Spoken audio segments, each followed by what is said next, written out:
Hey, folks. Good morning, good afternoon, good night. Whatever time you're watching this, as always, thanks for watching Common Sense Fishing. So, welcome to the live stream, folks. Happy Friday, TGIF, everybody. Sorry I missed Wednesday and I didn't get a makeup screening Thursday. I was super busy. If you guys don't know, I do heating and air conditioning. And man, I've been slammed the last few days. So, good problem to have, growing the company, getting some referrals. So, working really hard. So I'm hoping to get out this weekend and play hard. So I want to cover some tips and tricks for post spawn, power fishing, how to try to catch the bigger fish, night fishing, certain things that'll help during the summer. There's a lot of the summer can be all over the place. It's such a hectic time. There can be days that it's just awesome, right? And then there can be days where it seems like you can't buy a bite and it's just brutally hot and that sun is just killing you. And whether, you could be drinking a ton of water or not, that sun can just get to you. So, summertime, post spawn, early summer, and stuff like that. So we're going to go over stuff like that tonight. So I hope you guys enjoy the show. Smash that like button. Subscribe if you're new here. This is Common Sense Fishing, where we do live streams Monday, Wednesday, Friday. We go 7 to 9, but because I missed Wednesdays for you guys, we're going to go a little early, so we're going to go 6 to 9. Have a good time for you guys. Have some fun. Give you guys some of my tips and tricks that I can for power fishing, summer fishing, how to separate and get the big fish from the little ones. And just, and again, I'm not a guide. I'm not a pro. I don't know, a ton. I know a decent amount and I've been fishing a while, but still I'm learning.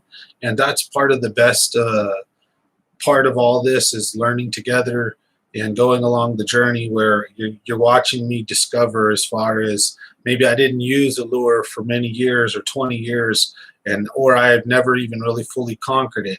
And you guys come along the journey and watch me conquer those lures. So it's pretty cool. Like things like the LV 500 were lures I never really threw a lot in the past. Jerk baits weren't a strong point of mine until about 6-7 years ago. I stuck with like Texas rig. I stuck with U-heads. I stuck with crankbaits, spinner baits, top water. Kept it simple, and it did me really well all those years actually. But sometimes you get made fun of. But I mean, also there are times when those other bites just were really key, and you couldn't necessarily get them with the other lures. You had to know when to switch from a shallow like a square bill to a medium diver. 8 to 12 feet, to a deep diver, 16, 22 foot diving crankbait, or vice versa with the spinnerbait, when to throw a willow, when to throw a Colorado, when to throw a trailer, when not to. So there's a lot of different variations, a lot of the lures, right? So it's cool to grill outside of your box, experiment, get better, try things. So I'll be honest, one of the things I'm not that great with is swim baits. So you never see me up here spouting about swim baits, tips and tricks, unless once I start nailing them with them a lot more, then sure, yeah, I'll probably start doing some videos. So I'm going to be out there chucking, some S-wavers this summer, and at night I'm going to be throwing a lot of bigger stuff, wake baits, along with some of the finesse stuff too. So one thing you never want to do is put yourself in a box. And at nighttime, even as well, sometimes they're not all explosive and just going at it. Sometimes they hunker down, or they're just hard as heck to catch. They'll suspend, do some weird stuff, and be really tough to catch them in the summertime. So I'll share some info with you guys. Hope you guys enjoy the show. Thanks for watching. Leave a like if you guys get a chance. But just jumped on, so gonna have a sip here, and then we'll get into some summertime tips and tricks and post spawn.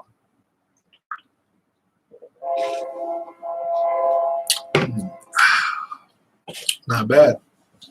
Better grab a water too. Been working all day in the sun, and I packed. Thanks to Virgil. Want to say thank you, Virgil, for this bomb ice chest that he gave me. So, buddy Virgil, real time bassin.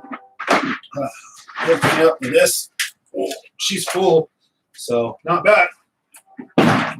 Right now I've got her full of beer and water and everything. So, I work out in 100-degree weather up on top of roofs and all that stuff. So gotta stay hydrated. That way I can stay alive, because I'm ready to go fish. Play hard, work hard, play hard, right? And I work super hard so I can play even harder. But anyways, let's get into some. First, we're going to start with some post spawn. We're going to get past the. Right now, the fry in a lot of the lakes are already kind of established, and they're pulling off. They're in big schools. You can see them on your fish finders. They look like clouds. Excuse me. And you'll see bass just darting in and out of that stuff. And it's real tough to match the hatch, right? And then a lot of those fish that are eating those aren't really the ones you want just yet. Sometimes there's the monsters in there eating them, just gulping them up. That does tend to happen a lot. But, more often than not, you'll find a lot of the smaller aggressive males eating them, and the medium-sized fish, as far as like under 2 pounds, 2 pounds and under, really be chasing those fry around right now. And usually the shoreline, it can be, from like a foot down to whatever, 20 feet of water can be loaded with a lot of small aggressive male. Depends on where you're fishing. So one of my tips is this kind of late post spawn, let's say early summer, like right now, is where it's almost like it's, the reason I call it post spawn is because there's still so much fry around that are getting ate, that are a vital part of the ecosystem and the fishery that they're in. So a lot of fish are eating them. There's a lot of stuff that's associated with the fry going on right now, where there's still fry garters, and there could still even be super late spawners. Just depends on your body of water and where you're at in the country too. Because like I'm in California, right? So there's guys that are like, "What are you talking about? It's just barely spawned for them on like the East Coast or whatever." So every state, every area is different. But anyways, in our area, it's getting really hot. We're looking at 100-degree weather. The fishing has been pretty off and on and weird. It's been spurts of really good moments and then turns off. So really, this year has been pretty different. We're in a drought year, and I think one of the main factors, we're going to get into another little tip here, is when the lake raises, right? Fish tend to move towards the shallow water, right? Even in the daytime, not just at night.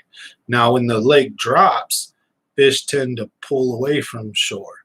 So right now, some of our lakes are dropping pretty quickly, and so there's a lot of movement, I think. So how's it going, Racho? Thanks for watching. If you guys get a chance, smash that like button. Thanks for watching Common Sense Fishing. Leave a comment. Let's get the algorithm moving. Get some people on here, y'all. I'm on early to apologize for you guys for missing Wednesday and not being able to come on Thursday as a backup. I've been super busy doing heating and air. So we're getting into some tips and tricks for you guys.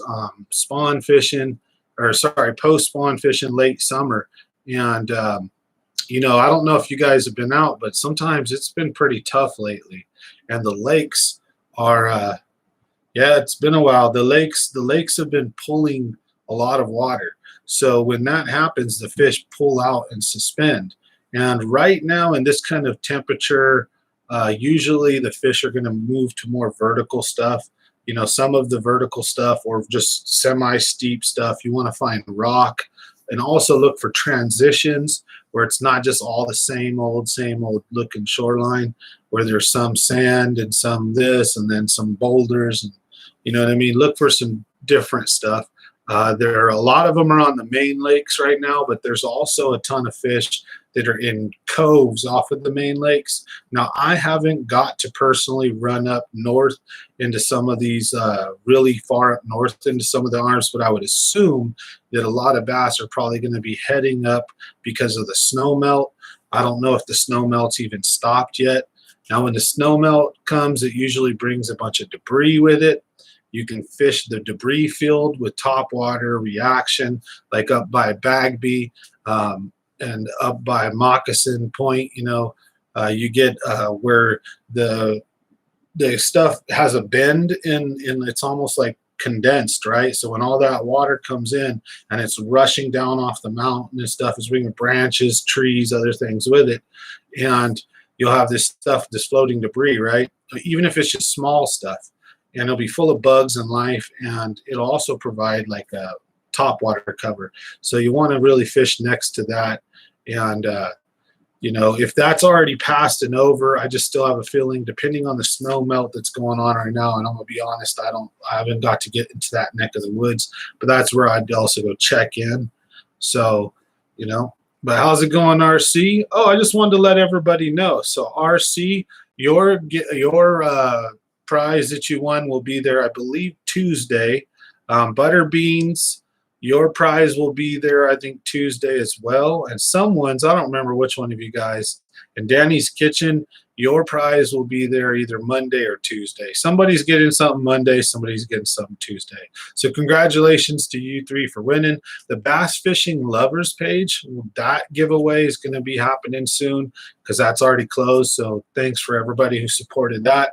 If you don't know what I'm talking about, go check out my Facebook page, Bass Fishing Lovers. I created that page after getting into a tissy fit with another admin in another page because we disagreed about the lake closures and the whole coof and all that, and I was extremely upset about it, you know, them closing the lakes. So I was like, you know what, I'm going to make my own group, and it's pretty awesome. In a very short time, we're already at like almost 1,500.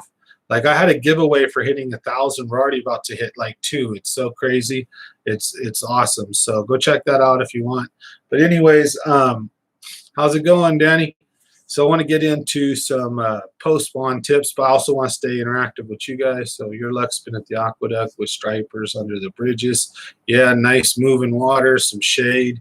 At the aqueducts and any canal system, any bridge, break, dam, any kind of thing that's going to create, you know, a change in what's going on, even just a simple pipe, fish, all that stuff, is the rest of the aqueduct. If the fish are in it, it's just moving like a highway until the next cover or area. So those are really good spots. When I went to give away on the Bass Lovers page, just hold it for me till I get there. Right? I think you already entered, right? So we'll see who wins that one too. So we'll have that giveaway. I'm going to be doing that in a day or two. It's just been super hectic. So, but I've got all your guys' stuff shipped. So stoked. I can email you or send you guys some confirmation numbers, whatever. But anyways, salut. TGIF, thank you guys for watching. Smash that like button if you guys could. Leave a comment. Common Sense Fishing here. So really quick, I just wanted to finish my thought on post-spawn early summer is again, these lakes are dropping really bad. So when that happens, the bass tend to really pull offshore. And one other tip I'll give you is sometimes they can be right on the top water column in inches underneath the surface, sometimes 10, 15, 20 feet. Now, however, there are times I've caught bass in 50 or 60 feet deep in the summer. And it depends on, like, you know, just, you know, them super brutal bluebird days where you can't buy a bite on anything. You've thrown top water, you've thrown everything, you've gone everywhere, and you pick your brain and rip your hair out, and it's brutally hot. Sometimes all you need to do is just cast out into 50, 60 feet of water and magic start happening. Now, it also, for in our defense, we don't really have the best fish finders or even had them. My boat, my fish finder's broken on. So a lot of fishing that we've been doing the last few months has all been off of intuition, off of just where we believe the fish to be. And then we're either catching them or we're not. And we're making decisions on the fly based on, are we getting bit shallow? Are we getting bit medium, deep? Are they hitting reaction, finesse? You know, we just mess around because we, like, literally my stupid boat eats fish finders. I'm so pissed off because of that trolling motor. So I'm going to get a separate mount and probably get like a live scope or just another fish finder and put it on there and have it mounted separately, not even on my trolling scope. or trolling motor. Like how you have those Garmin or those Live Scope, Live Scan ones, and there's like these bolt-on things that go onto the front of your boat, and then you just simply take the fish finders on like a pole and you just clamp it on. That's what I'm gonna do. I'm done messing with this garbage. So anyways, what do you think about fishing the Sacramento River? Bro, I fished the Sacramento River. It's pretty fun. There's bass in there. There's salmon in there, striper in there, big catfish in there. So I've had fun fishing it. I've caught a giant salmon there. I've caught bass there. So I've had a lot of fun. What's up, babe? What's for dinner? I had a hamburger helper set out. You want to bite something? I'll throw my card at you and you can save that for later. Because I just got home after a uber rough, tough day, so I had to go get a haircut too. It's too dang hot. Why don't you use this one? Yeah, love you. At least our AC works. I know I can make it like 68 in here, 70 right now in my room. So yeah, Belmont. Huh? Put our bed down here and all your shit up there. Our bed down here, yeah, right. Accidentally stream at the wrong time, no good. I said, and put your shit up there. Oh, my viewing stuff? All this up there and that all down here. Yeah. We just need one of those in our room. I'll put one of those in our room if you want. Sure. Love you. Love you too. All right, folks, can we get a like and a subscribe if you're new here? We're having fun. So anyways, any questions on any kind of a, summer, any kind of hot, fishing tips and tricks? Because I could tell you there's a lot of stuff you really need to do, in my opinion, because sometimes in the summertime, a jig bite can be on fire. How's it going, Alan? Sometimes a deep diving crankbait is magic. Sometimes a spinnerbait if it's windy, or a nice, 8-inch worm or something, bottom bouncing Texas rig, or just sometimes we fish 50 or 60 feet deep in the summertime and nail them. Just better make sure you have your fizzer, or catch them and release them. Don't want to end up hurting any like I accidentally did. Yeah, no, I'm gonna get shite for that forever. So anyways, super clear water summer bait would definitely be something weightless, like a weightless fluke, weightless Senko, or a drop shot, maybe a Ned rig, or also a really nice, depending on the bait and size and all that, a little jerk bait or something, with some pauses. And those fish can see those lures from a mile away, and then you just draw them in with those jerk bait with your reaction. Sometimes a little popper, nothing that's like causing too much disturbance. Sometimes in clear water, you want to really play it finesse, even with the power bait, like, or power fishing bait, like a top water or something, hula popper, Rico popper, something like that, So, but I don't know. It depends. Every situation can be different. So what's up? How's it going, Charles Chuck?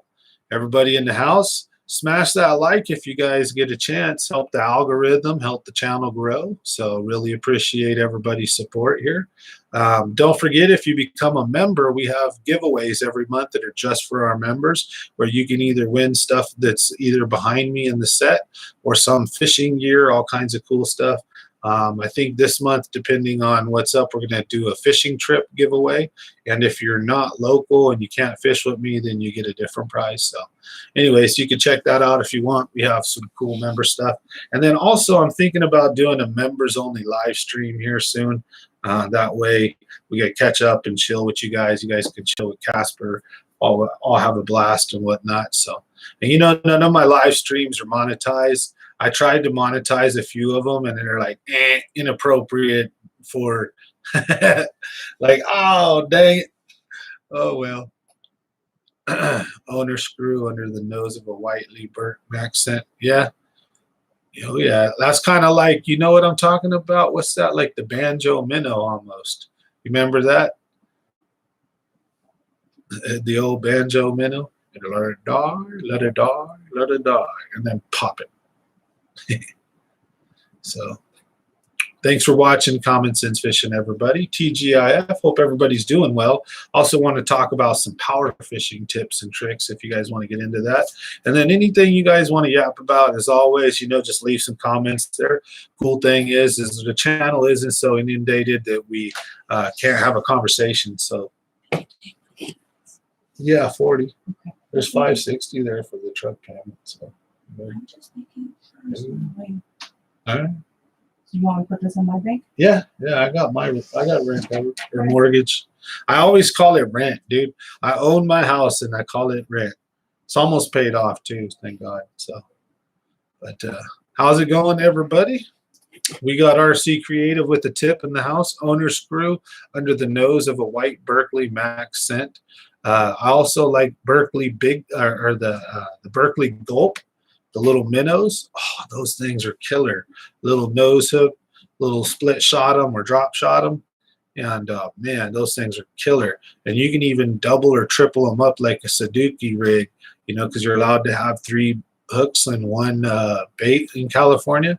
So you can take and triple drop shot them and with a little tiny weight or something and have little Berkley Gulps. And you can even put like a big one on top or like a little one on top, a medium, and then a bigger one on the bottom. Run it like a little A-rig, something cool like that. I do something similar with 2. I've never done it with 3, to be honest. And the more hooks and knots you put in your line, the weaker you make it, by the way. So, if you do get 2 or 3 fish on, you better have your drag super set. Banjo minnows were fire, were they not? The one thing that was trash, though, the helicopter lure, old Roll One Martin, he tried to roll too big a fat one up, and he rolled one so big it blew his dome away. He rolled one Martin to where he made wasn't that him that made the helicopter lure? The lure that was it looked like a blade with a plug, like it would spin through the water like a buzz bait. And then if you ran it too fast, it'd come up to the top. I don't think I ever caught a fish on that thing. Those things were like lame as heck. But the banjo minnow, super fire. The banjo minnow definitely caught so many fish. Just like, how about this one? Anybody remember the flying lure? The one with like an anvil shaped and the almost like a tube, but it would fall like this. It would fall like a rattle trap or a spoon. Those are cool right there. I wish, I don't know if they still make those or not. I'd really be interested in fishing those if I could find them. Those were the most awesome thing ever, the flying lure. We used to catch so many fish with those things. Like, wow. I'm talking big time. The flying lure would kick the Texas rigs butt. Like, I'd be over there Texas rig fishing. My buddy had his little flying lure kit. He busts his little flying lure kit out. Next thing you know, got one. I'm like, oh, give me one of those. And after 3 fish later, maybe he's giving me one. I'm like, dang it. Yeah. So you got to be prepared, right? So now I got one of everything. I tried to. Certain lures. But the old stuff's hard to find. You can't get that old stuff anymore. Not that I'm aware of anyways. A banjo minnow or a flying lure. I don't know if I'd fish the banjo minnow still, but the flying lure definitely would. Banjo minnow is kind of like a drop shot. And then, there's so many different other swim baits that you could probably put on. I remember the rubber band they had to make it like weedless or something. They have them on eBay, huh? Yep. Do they? All right, sweet. I have to go buy some.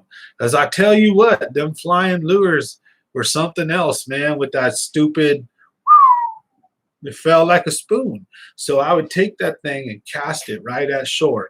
And that sucker fall, a foot or 2 away from shore, and it would fall like, woo, woo, and that thing just seemed to drive fish bonkers, Of course, you get snagged a lot, but now that I know how to fish better, I think I can figure it out. Because I used to fish those things when I was 16 to 18, years old. And we used to smack them with that thing. So I'm going to have to buy a set and do maybe the flying lure challenge. Because that's, I think, he said trash. That's one of my old favorite ones. We do the flying lure versus the banjo minnow. How about that? Play them play them against each other. We have to have like a banjo song going in the intro. And then I'll have the lure side by side. You know, like epic rap battles of history. I love having fun. So yes, I'm serious. I love fishing. I take it seriously. I love what I do. You know, as far as I love helping and teaching, I love getting out there and fishing. You know, but my main job's HVAC, heating and air conditioning. That's what pays the bills. My passion is this, so I'm never going to give up on what I love, and I don't recommend anybody else do the same. You know, do what you like and what you love. You only got one life. So when you're old and decrepit, you don't want to look back and be like, I wish I did this or that shit. I'm going to do it. So, damn, they have both on eBay. See, so I'm going to get them both. I'm going to order them both. Then I'm going to do a challenge, one versus the other. And I'll fish a time limit. I'll set a timer so that I don't like get, what do you call it? So that I don't favor one versus the other. And then maybe even fish 2 days and fish one, you know, try to pick days that are similar and, you know, fish both mornings or whatever. Give them both a fair shake. So do something cool like that. That'd be interesting. Unfortunately, this week's content's been a little lacking in that I've been so busy at work, I haven't got to shoot any videos for you guys. And the last 3 trips have all been night fishing trips, and like I don't have any good footage from that. I got a tournament where we caught like 3 or 4 fish, but it would only be like a 5-minute long video. It's there's not a lot of video, you know, and it's all at night, and you can't record at night. It sucks unless you get a big one. Then you pull out all the lights. You can get 30 seconds or a minute of blah blah blah. You know, that's about it. So, anyways, I'm gonna get out there. I think probably this. I know this weekend I'm doing a tournament, and it's gonna be a night tournament. So I don't know how much of that you guys will see, but I'll make sure I record that. And then it's going to be the ambassador, so it'll be from 7 to 7. So I'll have some afternoon daylight, and then I'll have some morning daylight, and the weigh-in will be in the morning. And so we'll see what happens with that. But then the next week, I'm going to be busy with work. So I've got a lot of engagements going on until then. Now, right after then, I'm doing a fishing trip, hopefully here with Alan. Then I've got a fishing trip coming with who else do I have? Was it on the 8th? No. I have 2 of them set up. Another toy drive trip. So those will all be recorded. I'm going to do some daytime fishing. And I'm also thinking about taking the raft out to the river and trying to get out there and have a little fun in the river. That should be interesting. We'll see how that goes. I have 2 river videos. They did all right. Did pretty good. Caught a lot of fish. But, oh, yeah.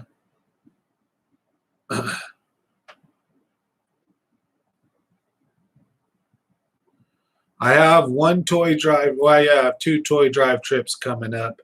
And then, like this whole next week, I promised 3 days of my labor to another contractor so that, like, I'm going to go help him out because, you know, he needs a little help, and then that'll also give me a little steady income. But I've been super busy, and then I'm assuming because of that, I'm going to have to schedule my work in the 2 or 3 days, or the 2 days that are personally mine that I'm not working for him.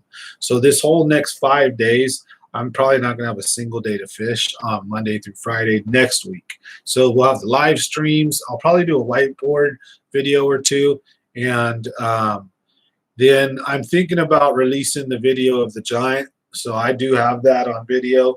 I don't know. Maybe I'll wait a few months for that wound to heal a little. Well, I don't know. Or mix it in with a couple when I catch a few more. But either way, after this week, though, I plan on getting out there and doing a lot more. So we'll have a lot more fishing content for you guys. But definitely going to keep the live streams up until then. And it's only a 1-week period. And then even if work gets savage, I always make sure to leave 1 day off a week where I'm going to get out there and hit these lakes up, you know, bounce around. And I'm thinking next week I want to get back out on the Delta And I don't know if Clear Lake's doable, if the summer has made the lake too nasty. I don't know if, Clear Lake would be worth the drive. I might want to go try a place like Bullard's Bar, or, I'm interested in fishing places too that I've never been to, like Almanor. There's Scott's Flat. There's I can go. I've been to Los Banos Creek Reservoir.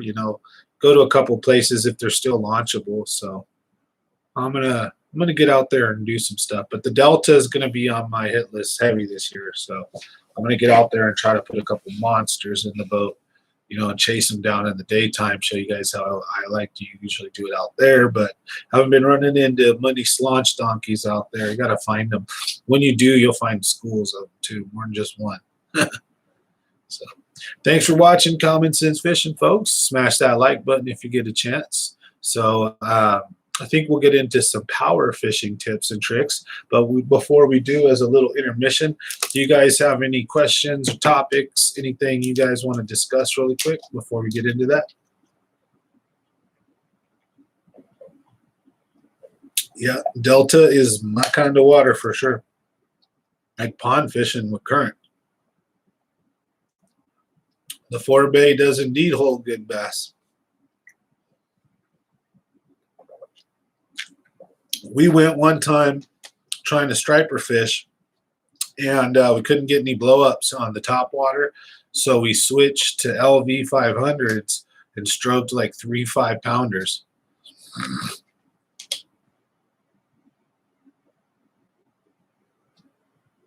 Oh, am I seeing a lot of carp cruising in Pedro? Yeah, but yeah, there's a lot of carp, but some of those aren't carp. Let's just put it that way. I was in one particular cove, and I can tell there were a ton of carp because they sounded like 30 to 50 pound, just whoosh, whoosh, whoosh. But then I would hear like 5 to 10 and 12 pound attacks, like whoosh, whoosh. And I knew, I was like, oh shit, we're in a school of biggins. And I was throwing top water and throwing everything else, and I couldn't get them to bite. So I switched over to something else, and bam, Mondo. And yeah, it was in the big school of smacking, making all the fish making noise. So they're not all carp, buddy. And then a little true story. A true story is at Don Pedro, when we were like 20 years old or 19 or 20 years old, maybe 21. I don't know. I know we got kegs, so I don't know how we got them. We didn't have a problem getting them before we were 21 back in the days. But it was his birthday. It was Jeremy's birthday. And I don't know if it was his 21st or 20th or 19th birthday or whatever it was. But we had a keg, and we were up at Don Pedro, up at the mine shaft, or what's called Solomon Mine. And you can go like Zarzamora or one of those crazy back roads back there. And then it goes to where there used to be a mine shaft right there. And you could drive off the regular road down this dirt road all the way to where like the mine was.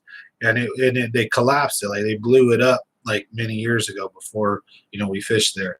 So the entrance was always just like this big mound, but that was the mine, right? And we would go, and you would go there, and then the fence, you could literally open, or there was an opening for people to walk down.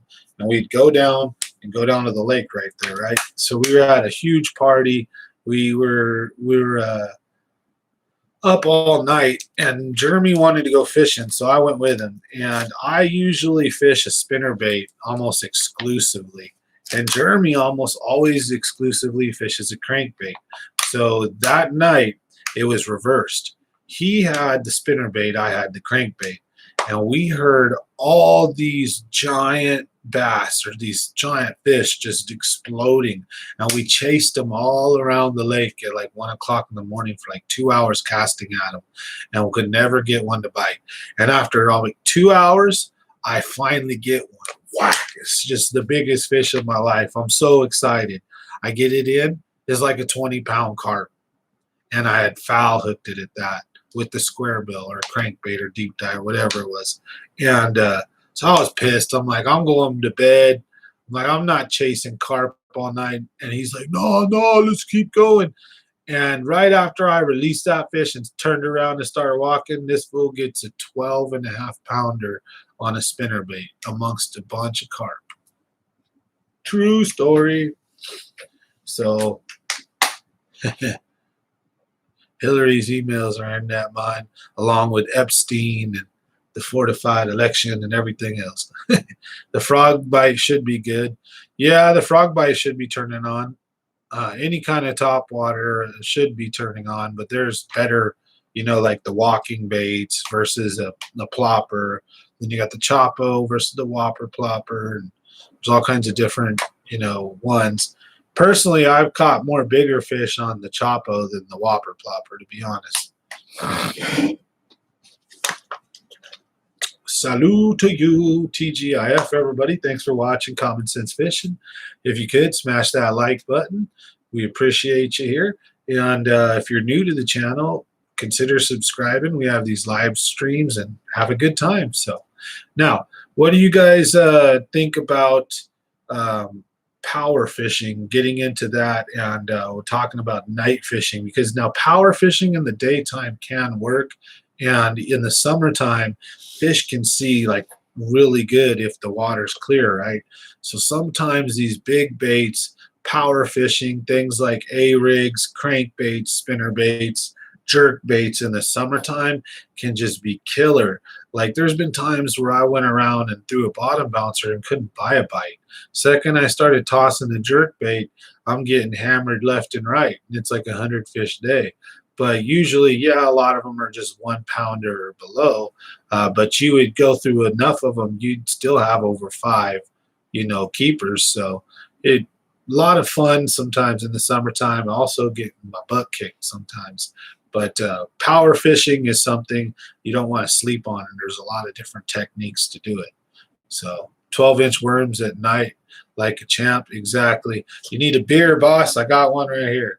Do I ever use a Carolina rig? Not often, to be honest, because of the separation and the weight, and then the swivel and the hook.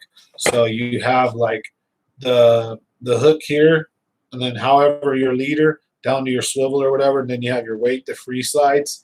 So when I set, if you get a bite and that weight's still falling and you have kind of like a V going on, and I'm very sensitive to even slack line. I can feel that tap, and if I go to light up and you're still like this and you have that slack in your line, I snapped off before using the Carolina rig, and it really frustrated me. So I kind of stopped using. I used to throw it back in the days, and I'd throw it at night, use 8-inch curly tail worms and stuff at McClure. And just like Alan's saying, we would use from 12 down to an 8-inch. But my preferable was an 8 to a 10-inch worm, and especially curly tail. If we were using curly tail, we might use the 10s or 12s, but usually like a 10, maybe an 8 would be like the small size, but 10 would be our normal. And we would have those on a 1/4 ounce bullet weight, and we just chuck them out as far as we could, and we'd work them in. And sometimes we'd be getting them in 60 feet of water. Sometimes right as the shore, as you're about to reel that worm in, just and you'd catch monsters. Yep, always the curly tail, right? He knows what's up. Alan knows what's up. Night fishing, you got to use, and then usually like a black or a purple, right? Or a dark green or a brown or something. It's really a darker shade. So at nighttime, especially. Now in the daytime, people think you can't fish like that. You really can, especially if you're catching a lot of fish. If you want to start weeding out some of them smaller fish, throw that 12-inch or 10-inch worm. What also may happen sometimes, you may get fish eating the tail and then you're missing them. But, a lot of the time that those big fish will come in and just smack that before the little fish get a chance to, or they're going to leave it alone completely because it's a profile damn near as big as they are, but fish are stupid. So sometimes you catch some dinks on the 10-inch worm too. But you know what I mean?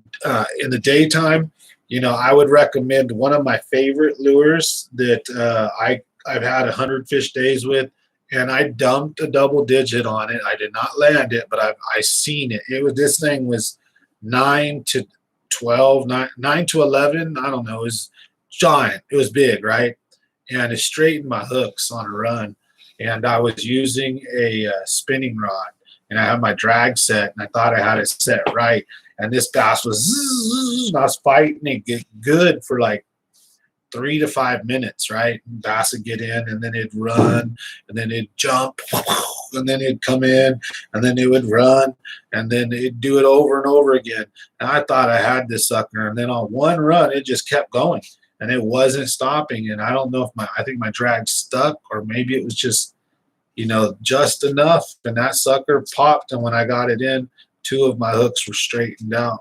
So, and I've caught a lot of nice 2 and 3 pounders on a jerk bait. Had 100 fish days on them. It pulls fish from everywhere because they can see really good if the water's clear, right? And the key is giving it some pauses sometimes, or being extra aggressive with it. Try a little bit of both. So hope those tips, help out. But that's some of my favorite stuff. The 10-inch worm, if you're bottom bouncing, a jig, that's kind of power fishing right there with a nice crawdad trailer or something. And then, spinner baits are very underrated. Like, get out there, and I would recommend, throw a spinner bait to also weed out a lot of these little fish and catch some of these big ones that are out there. You want to stop playing around with the little guys. The spinner bait is a good way, because it's like a little mini A-rig. That's basically what it's supposed to replicate, is a small school of bait fish. And so great target to get smashed by bigger fish. You can also catch smaller fish on it, and it also has some really good drawing power. And the good thing about the jerk bait, spinner bait in the summertime is you can cover water. Take your boat and go slowly down the shoreline. Cast out with you parallel, start right up against the shore, and then work out to over 60, 70 feet of water. And take your time in variants. Try some fast casts, try some slow ones. And you'll figure out what it takes. And usually those 2 lures really work well for me, depending on if it's windy or not, in the summertime. And then one of my other things I really like to do is to just cover water with a Ned rig or a Senko, and toss right up on the shore, or with a jig, and just cruise and cover steeper, semi-steep 45-degree rocks and boulders and stuff. Like McClure Arnold Bay would be a good spot that I like to fish in the summer. That kind of slanted wall that has rocks and boulders, and then some dirt and some different transitions. It has 2 creek channels, or 3 kind of in it. So Arnold Bay is a good spot that I like to fish at McClure in the summer. Down by the dams can also be extremely well. So I would recommend, in the summertime in a lake, fish up where the snow melt's going to come in, if there's still snow melt or available fresh cold water coming in. And then second is down by the dams where they let water out. Those are some of my favorite spots to fish. Pull 12 to 16 pound bass up 14. I always break the rod in my handle. Well, I would recommend that you try to, when you have your fish, if there's a way that you could walk your fish, and guide it and keep it on, and don't try to lift it and bring it up to you, and try to guide it around to a landing spot if it's available. If there's no landing spot available, then if you have a spotter partner, somebody with you, then what I'd recommend is maybe a net. Then what you could do is you can cut the handle off and put a weight or a rock or something in the bottom of the net, and then you use 3 ropes. You tie it. They have to be like a triangle, so that the net doesn't, so that it's balanced right, into one knot to one rope. And you can lower the net in the water, and the weight will pull the net underwater, and then you pull the fish over, and then you pull the net up, and then you can pull your fish up. I'm catch and release, but hey, striper, a lot of guys catch those and eat them. But that's a good way that you can catch and land a fish. Even if you want a bass and you want to take a picture of it, you could do that. Get the fish up to you, right? Take your pictures, your photos, put the fish nicely back in the net, lower it back in the water, and then kind of shake it and move it up and down. And, let the net sink a little bit, and the fish, you know what I mean? The fish will find its way out for sure. So, hope that helps, but definitely kind of like a crab net technique, but you want to do it with a fishing net. That's about the only way I can think to land a big striper like that. Yeah, you know what I'm saying? Take the handle and cut it off so it's basically a loop. Don't break it too much. You want it to basically be a loop, and then the 3 ropes, up to the 1, so that it's balanced semi-good, at least kind of, right? Yeah, and then put a weight, nothing too heavy, in it so that it sinks it. And play with it, practice, and see what kind of weight it takes to pull it down. And then you wait, and you bring the fish over it if you have a buddy, or if you're by yourself, and you tire the fish out, then hold your rod, take your little setup, and then drop it over. And then once you got him, bring it up, then set your rod down, and then away you go. So, I hope it helps.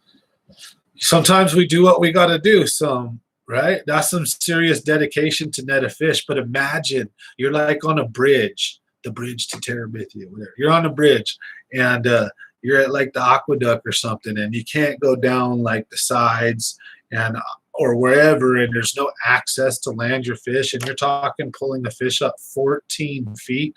Like, yeah, you're gonna snap your line. If you're using heck a big braid, you're gonna snap your rods. You're gonna break reels. You're gonna break a lot of things. You're gonna straighten hooks out.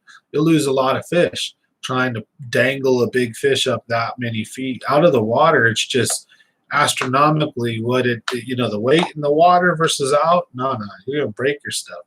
So, I think that'd be about the best way to go about doing it. It's almost like a cast net. Or what you could do is you could even play with the if there's current, drop it, and the current may take it out a little bit, or just keep it right there on the surface, and then right when you're about to swing your fish into it, drop it. And if the current takes it a little bit, when you pull it back up, it may take a little bit of timing, but like if you've ever locked your keys in the car and you ever had to take a coat hanger and then wiggle that stupid thing and pop the unlock button, you know what I'm talking about. And no, I'm not a car thief. I'm not dumb, shoot, but I know how to at least get my keys out the dumb thing if I lock them in, I'm not that, helpless. I know how to pry the door just a smidgen open and then slide a coat hanger down there. They don't sell metal coat hangers anymore, barely. It's hard to find them. Good old copper or whatever, brass or whatever it is, coat hanger. They come in handy, man, for a lot of things. I tell you what, little snakes, unplug stuff and poke things, and pipe cleaners or whatever. So, have you tried Sapphire Blue Rage craw trailers on your jigs at night? I'll have to check them out. Sapphire Blue Rage. I've used a lot of like weird stuff to try to be different. So like one of my little tips is I throw Ned rig stuff on my trailers. So sometimes I'll have a Ned rig trailer or a straight tail worm for a trailer. Might even use a curly tail 6-inch worm for a trailer. I've used double tail grubs, hula grubs for trailers. I've used but one of my favorite little things that I use that I don't think a lot of guys use are Ned bugs. So like any Ned lure that's like a Ned creature, a Ned bug, or another one is a missile D-bomb bait. I think at nighttime you want to go with a darker color, but I always will take advice from another fisherman to try it out. So I'm definitely look that up, and then I'll report back to you, let you know if I have any luck with it, because I'm super open to try other things, because I'm by far not the greatest fisherman around. I just share, so I'm just on here having a good time and I share. So when I get out and I do stuff, I'm not like closed up. I try to let other people know, because it takes a lot to earn this knowledge or to earn these skills, or also other friends trust you to give you these tips and tricks. And there's a lot of people out there just want to take their kids fishing. They just want to go out and have fun. They just want to fish. And, I think sharing is caring and helping people out. It's not like I'm taking you the day before the tournament to like all my favorite spots on my lake that I'm a fishing in tournament, or your guys' stuff. I don't try to do that too. I don't want to wreck anyone's day. So, but have a good time and just help out. Fun. So I'm excited to do these toy drives too. So if you're new here, if you didn't know, I'm doing toy drive fishing trips. So people donate cash or toys. I take them out on fishing trips or go with them in their boat or they go on mine. And we go out and have a good time. And we go wherever they want to go, basically. And so depending on the size of the donation, I'll even go up to Clear Lake or something like that. Some crazy stuff, Shasta, Bullards Bar. But most of the time, like fun places are like the Delta, Kelsey Reservoir, Don Pedro, stuff, New Maloney's. McClure can be hit or miss, but you never know. Don't worry about that. All right, so let's see what's going on here. We got some comments. Let's read. All right. You used them last Friday night, was killing them. As soon as I lost my last one, I went to a green color. The bite went way down. All right, we'll have to check them out. We got a modded paintbrush extension handle with the Frayfield net riveted on just for the ducks, especially at the gates. Cool, yeah. So depending on how close to the water you are, if you can get down, yeah, that'd be another thing. It's a super long pole, almost like a gaff, but with a net on the end of it. You just pull it up. So I don't know. Definitely depends on how far or long the water is away from where you're at. Oh wow, you triple posted that. I was gonna keep reading it. Yeah, but good comment though. Yeah, see, anything that helps, try to share here. Community where we all help out and try to help each other. So that's the main goal, is growth and adventure and fun times. So I'm not always posting fishing stuff. Obviously, we do live streams, all kinds of other Yahoo stuff, right? Have fun. And you guys might catch me romping around. Might do a video of me gold panning if I actually mind to find anything, because that'd be a pretty boring video to watch if there weren't no gold at the end. So I like going out and doing all kinds of stuff and adventures. So I'll drag you guys along and show you guys some of them. Every once in a while, I'll post heating and air conditioning videos. Hope you guys don't mind those. So kind of just jack of all trades, so to speak. This is the fishing channel. That's why I'd like to divert people. Take this moment. If you haven't got a chance, or if you're interested in stuff like that, Common Sense Talks is my other channel. The more viewers I see go over there and subscribe, the more content I'm going to start putting into that. I haven't forgot about that channel. I just made a video a short while ago. I'm going to be doing some more on it. So got some awesome ideas for that channel too, but it's super small. So I'm excited though if we can get that channel growing, give it some support. It's called Common Sense Talks.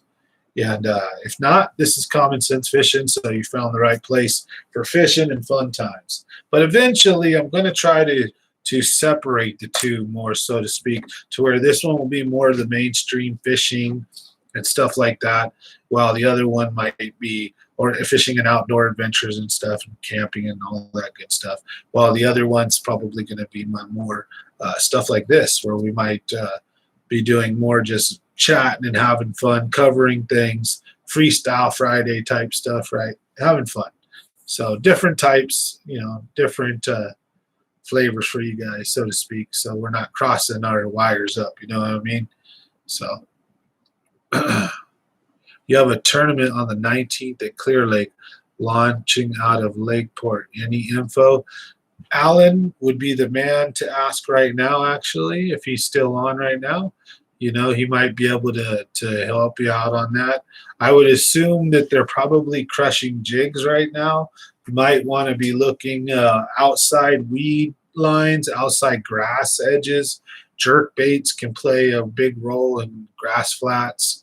But deeper water with things like a jig, a square bill, and a jerkbait work great. From Henderson Point all the way to Shag Rock is my stomping grounds at Clear Lake. I love that. From Henderson Point to Shag Rock, I'll fish that thing 30 times in a row. I love that stretch, and it's a big stretch too. And there's a couple, Rattlesnake Island sometimes is really fire down there. And fishing off the rock piles, jig fishing and stuff like that. Don't be afraid to fish shallow with reaction, square bills, jerk baits. And if you're not having any luck like that, make sure you're near some docks too and try it there. And then if you don't have luck like that, maybe pull off a little deeper, LV, some rattle traps, throw some jigs. That would be my advice to you. I don't know. Alan might have some better advice, but I don't know if he's still on. So, but hope that helped. Try to do what we can.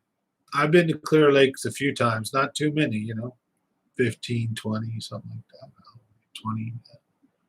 It's so funny too. I don't have very many big fish out of there. I've been struggled there most of the times I've been there. I've had some good days. I've had a 50 fish, 100 fish day there, dang near. I've had some days where we caught some 4s and 5-pounders. There was a 7-pounder caught by my buddy. But most of my trips there have been a learning lesson, that the bass factory needs to be studied and that I can't just go up there and chuck lures randomly at it. I'm getting better at it, though. I can't wait to go again and put some better stuff together, and put some more content together. So Clear Lake's on my radar. I just don't know if how the summer's treating it. So I may want to get up there sooner than later. So you guys might see me up there rather quickly if I get an option. Maybe next weekend, depending. We'll see. I've got some previous engagements. I just got to make sure I figure it out. But I'll get out there. I'm definitely looking at Clear Lake. But the problem is with all the lakes dropping, I'm probably going to be heavily on the Delta. And then I don't get scared of the lakes dropping. I know where a lot of the obstacles are. And then when that happens, sometimes I'll just drop and trolling motor fish, or I'll drive slowly to areas and then just trolling motor fish all day. And then each day I go, I rule out areas of the lake. And I do really well when I do that, actually. Don't hop around and smash around with the big motor. Just go pick a spot and fish and just cover a heck of water. So, when the lakes get low, they can get pretty treacherous. So that's why I'll get paranoid and I'll just trolling motor. There's been a few times I've been like, wow, good thing I wasn't on the big motor right here. You go around a big old rock that's barely under the surface in the middle of the lake. Like, wow. McClure's pretty good about marking most of their obstacles, but when the lake gets super low, it can get dangerous when they haven't marked a lot of the stuff that's just really low, haven't had a chance to. So thanks everybody for watching. Smash that like button. Now would be the time when I'm actually barely getting on. So 7 o'clock to 9 o'clock is when we normally get on, but I jumped on at 6 o'clock, bonus content for you guys. So thanks for watching. I missed my Wednesday live stream. Sorry about that. So want to talk about power fishing now. So since there's, we got 5 of you guys on here, see if we can grab some more people on here. So, and I'll try to watch the comment bar. But in the meantime, I'm going to kind of go off on some power fishing commentary. For one, again, at night, or in the summertime, I highly recommend fishing at night. So I can't stress that enough. And we can make that a whole talk about that. But I've kind of already talked about that a little bit. We can do that, revisit that again maybe. But we're talking about power fishing in the daytime. And I think it's really important when you power fish in the daytime to make sure you stay close to cover, stick close to shore, make sure that your lure is bumping or near the shore. So even if the fish are in 30 or 40 feet of water, if you're throwing the A-rig or you're throwing the crankbait, make sure you're using a deep diver that's getting down 20 plus feet. Make sure you're slow rolling that A-rig down there and then popping it and moving it erratically and causing motions with it that will hopefully create that strike that you want. Jerk baits. Right now, you want a floating jerk bait instead of a suspending jerk bait, so that during the pause, the jerk bait's slowly moving and lifting, and then you pop, rip it again. Another thing is if you got fish finders in grass, if you can find schools of fish out, if you can't find them near shore, don't be afraid to go into cuts, coves, or on main lake points, boulders, stuff that just looks juicy. Pull out and start hovering even up to 100 plus feet of water. See if you can find a suspended school of fish if you can. Two things, the spoon works as well in the summer as it does in the winter almost, depending, but the rattle trap, the LV500, LV, you have a good fish finder, you can actually see your lure get into those schools, and then you can pop it and let it fall. LV500 is really wicked this time of year. So that, there's a lot of top water is also extremely important this time of year. So if you're not catching them doing that, don't forget, sometimes you just can't power fish. Or it's going to be really a struggle. And then if that's the case, that's when the things like the jig, the Ned rig, a Texas rig, or a U-head, a Cinco, swing head, even a drop shot if you have to. And don't forget, sometimes in the summertime, they may be in 50, 60 feet of water, 40, 50 feet of water. So don't be afraid to check out deep. If you're having a hard time and you think you're fishing deep, you got to remember, sometimes I think we got to get readjusted from spawn fishing and being as shallow as we are.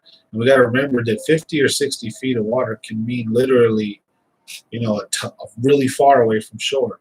So don't put yourself in a box. And sometimes in the summer, trash fishing is just kind of how you can establish a pattern as far as do a few different things, try different things. That's what I mean by trash fish, throw out in the middle, throw something, a jig, a drop shot, a Ned rig out as well as up shallow. Take your crankbait and run it up shallow. If you're not, even if it's a shallow, try running your square bill out over 40 feet of water. Sometimes you'll get cracked, believe me. And then if you start getting bit and catching fish, pay attention to the surroundings. Where did you get bit at? What was the shoreline like? How far off the shore? How deep? How fast or slow you're moving your lure? And try to start replicating that. And then another tip is, if you start catching fish, don't move. Don't keep fishing until that bite slows down, because there could be many more fish down there.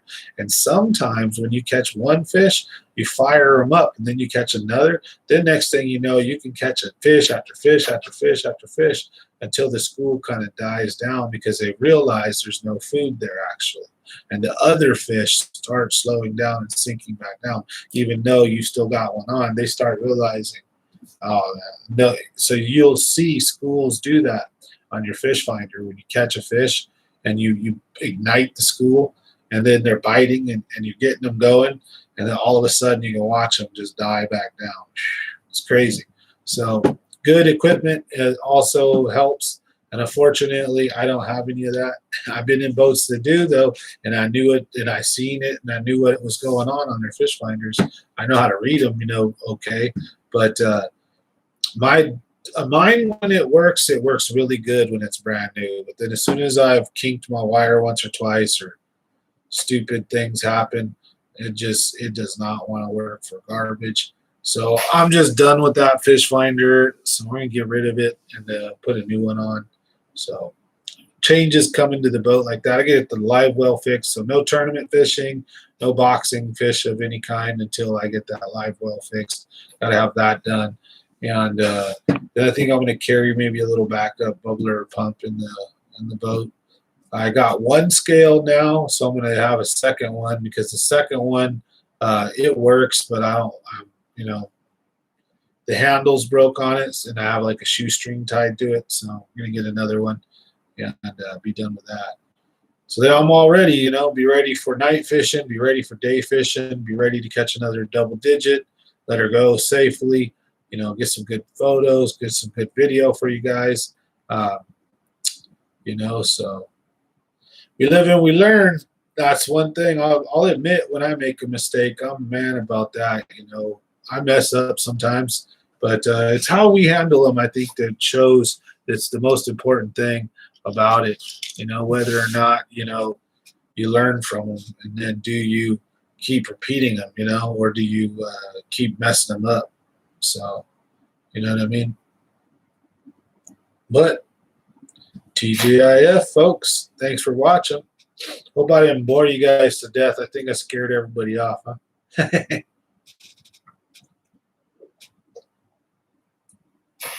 I wonder what the wife's going to have for dinner. Wonder what she's got coming.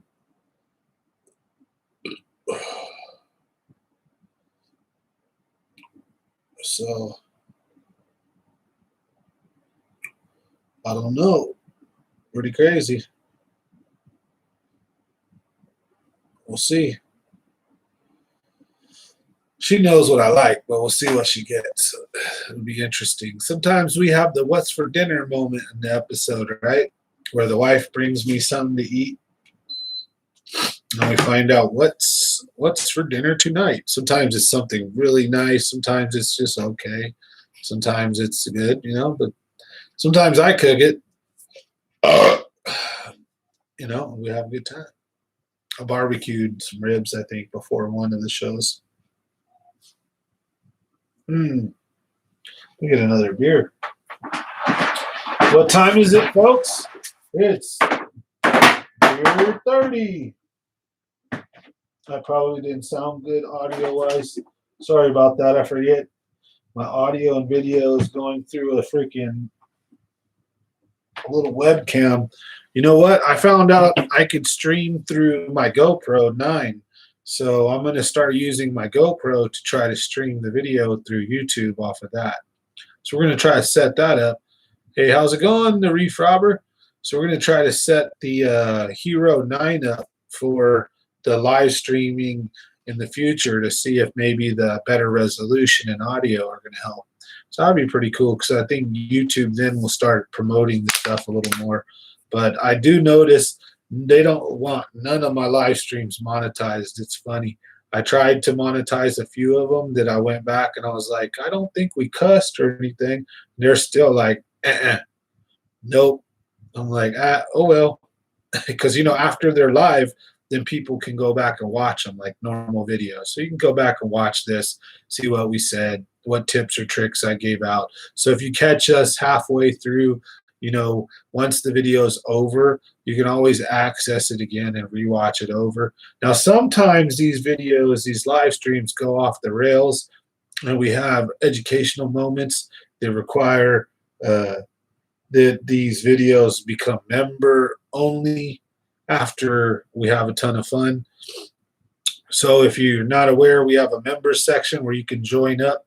There's a couple different options. We have giveaways. We have special videos just for you guys, get early releases, and we do members only live streams. So we're going to be doing much more stuff as we grow. So we're trying to grow the channel. So appreciate everybody here. But thanks for your guys' support. You know, TGIF again. I've said that a bunch. I'll probably say it a few more times. I'm happy. You know, work week's finally over, but it's kind of a bittersweet, you know, into the week as far as I got to take my kids to the airport this Sunday to go live with their mom for the summer. So I won't see them again until August. So, you know, I'll miss them. But they'll be in good hands, and they'll be back in August, and, you know, then I'll get to hang out and do fun stuff with them. But she has them for the summer, and I get them for the rest of the year.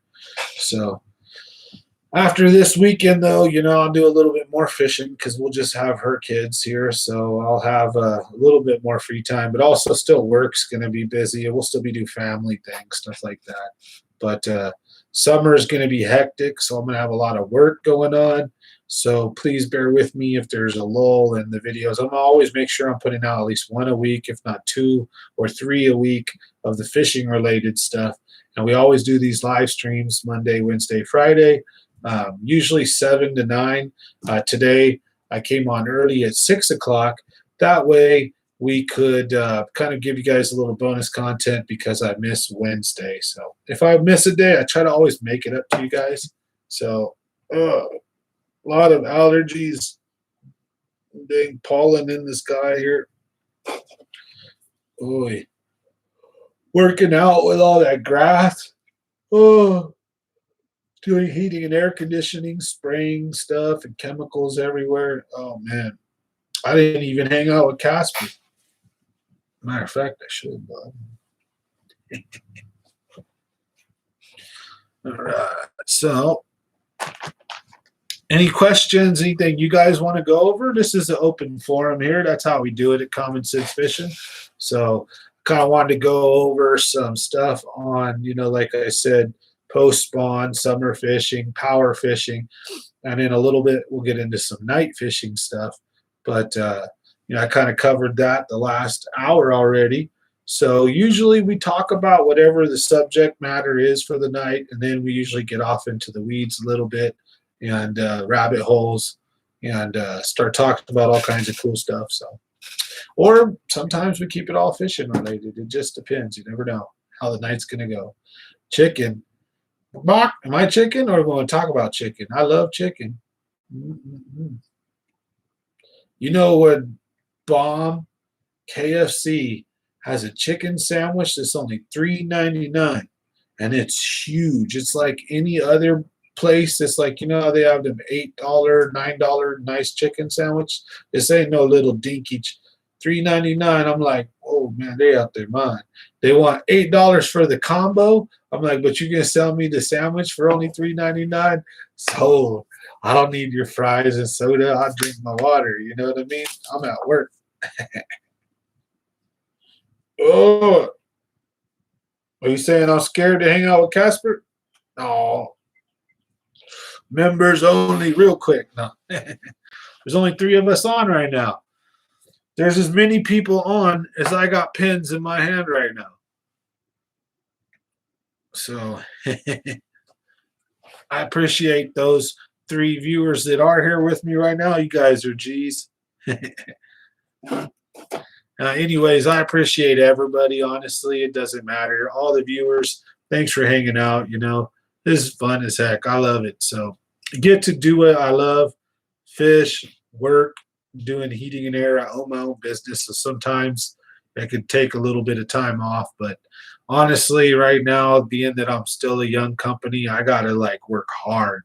So I don't want to turn down. I can't turn down much stuff. I'm working 10, 12 hours a day. I'm not telling nobody no, as far as I'm just booking call after call after call, and I just keep running them and running them. Yeah, lucky I've been able to handle everything so far. So, but growing pretty fast, and calls are coming in quickly. So we've got a lot of work. So excited. So work's been good, and this heating in there it's work's been good there. But with the fishing, with my live well being busted, I can't fish tournaments, and with the heat, I've been doing a lot of night fishing, and it's just not very video aesthetic. So I got to get out and do some day fishing. Last trip I did, we went. My buddies got super drunk, and it's titled "The Funniest Fishing Video Ever." It's pretty funny. So if you get a chance, check it out.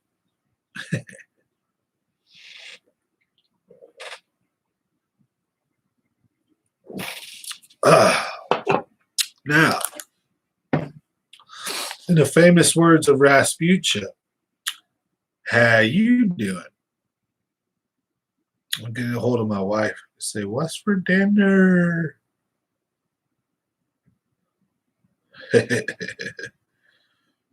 Where's she at? All right, folks. Let's play a game. Who wants to guess what's for dinner? I'll give you a hint. She's going out to get it. I don't know what it is. I'm asking her. So she's going to the store. She jacked my, well, she didn't jack it. I gave it to her. She's got my debit card. So she's going somewhere. Now, it could be, if she knows me, she's going to go get some sushi or something. Or some bomb food. Maybe some Outwater Sushi, the Valley Roll, or the Dynamite, or something like that. She hasn't called me to ask me what I want. So maybe she got something lame like pizza. I don't know. Let's see. Dun, dun, dun.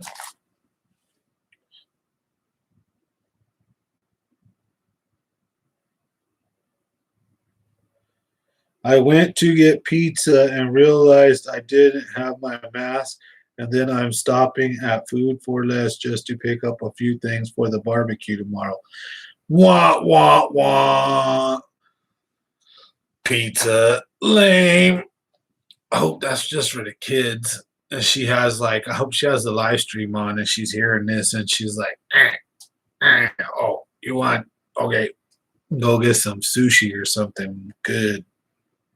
KFC even, I don't care. Some good old chicken, some chicken strips and some mashed and gravy. Woo! Man, I'll get myself hungry over here. I better stop talking. Oh, because I tell you what, I've been working hard, dude. Don't even get to eat much. I'm running so many calls. I'm just like, I have literally an ice chest with ice and water, and I just run calls. I don't even eat breakfast until like lunch, until around 12, 1 o'clock.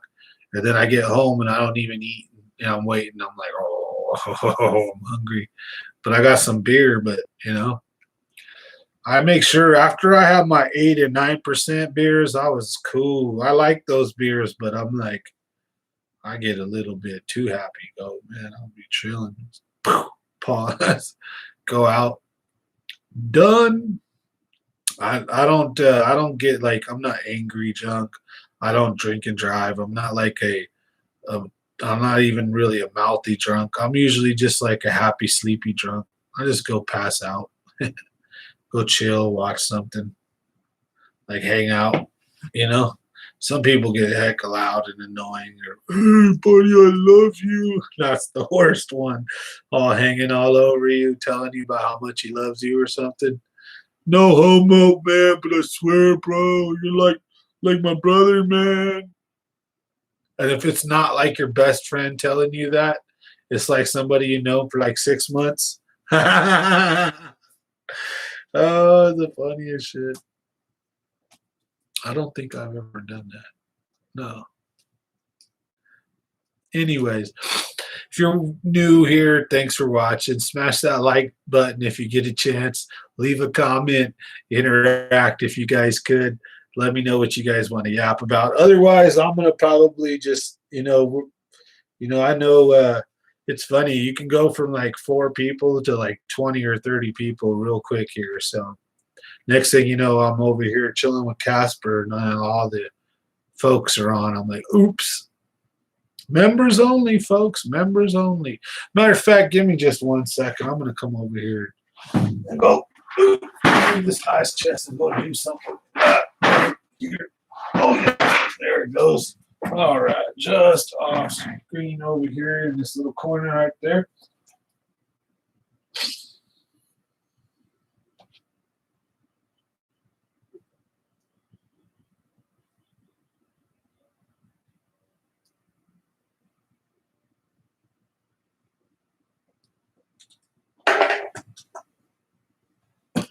Remember that show? As the World Turns? What is that? My mom used to watch that.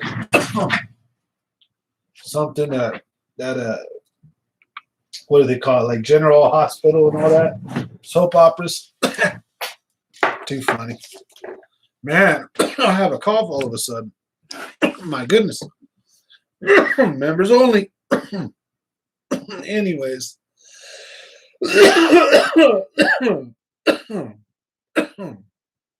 Oh man. Oh goodness. But yeah, those are some real deal, like my best information, honestly. Like in the summertime, don't sleep on a jerk bait. Don't sleep on a top water.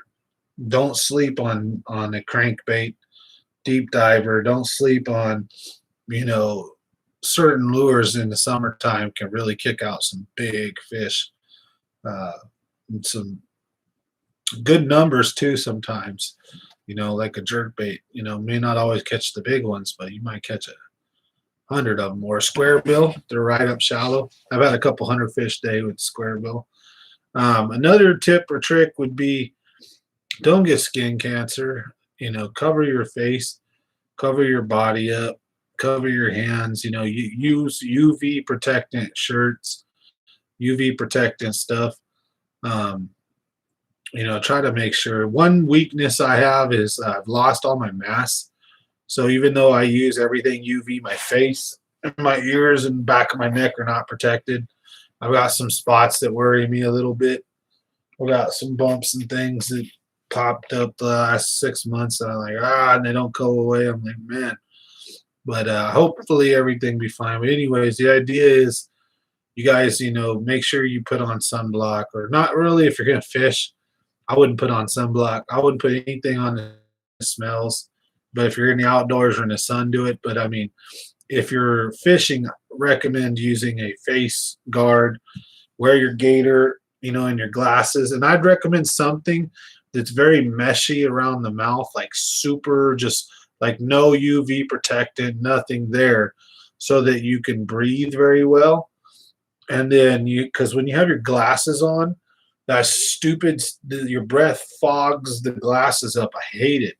Trying to wear like a hat, and then your protector go over your ears, and your hat and everything, and then you got your glasses, and then your breath fogs your glasses up. It's like, oh, this is so annoying, and it gets all hot and bothersome. So, make sure I'd get a quality one, or get one that's made for that, and protect yourself in this heat. And that's another good reason to fish at night.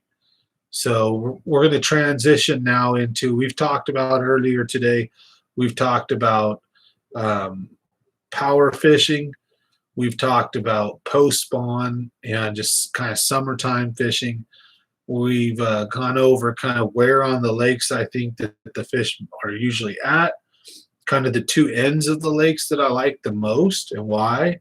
Snow melt, the north end of the lake, fresh water coming in, southern part of the lake usually, or wherever the dam is at, where the water is being released. Those two areas are usually my big targets in the summertime. Main Lake, looking for steeper stuff. I'm looking for transitions and rocks and cover. I'm also looking for bait fish. I'm looking for activity. I'm looking for the forage too that the fish eat, because no matter how nice the stuff looks, the fish aren't going to be there if the bait's not there, right? Or you're not going to see a lot of them, enough of them. So the trick's about finding, and right now in the summertime, the fish school up into massive packs of fish a lot of the time. So there'll be vast areas of the lake dang near that don't have too many fish in them. And there'll be just these coves and arms that are just loaded. And then sometimes they kind of split up and they're everywhere. So you got to, like I said, I've had some 100 fish a days where I'm just covering water using a crankbait.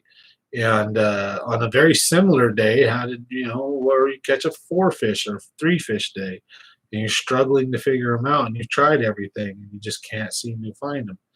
And in those instances, I think we're usually ruling out or failing to fish deep enough or suspended in the right areas. We're not using the graph, or in my case, my graph's broken.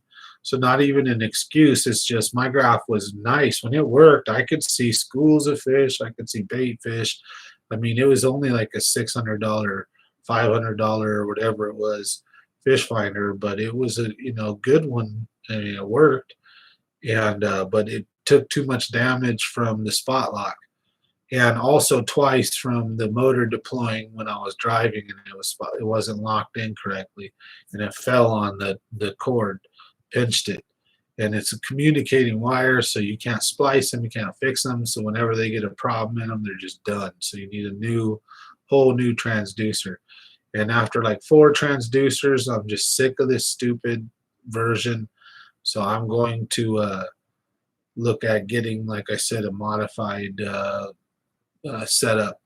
So live well and fish finder upgrades are coming.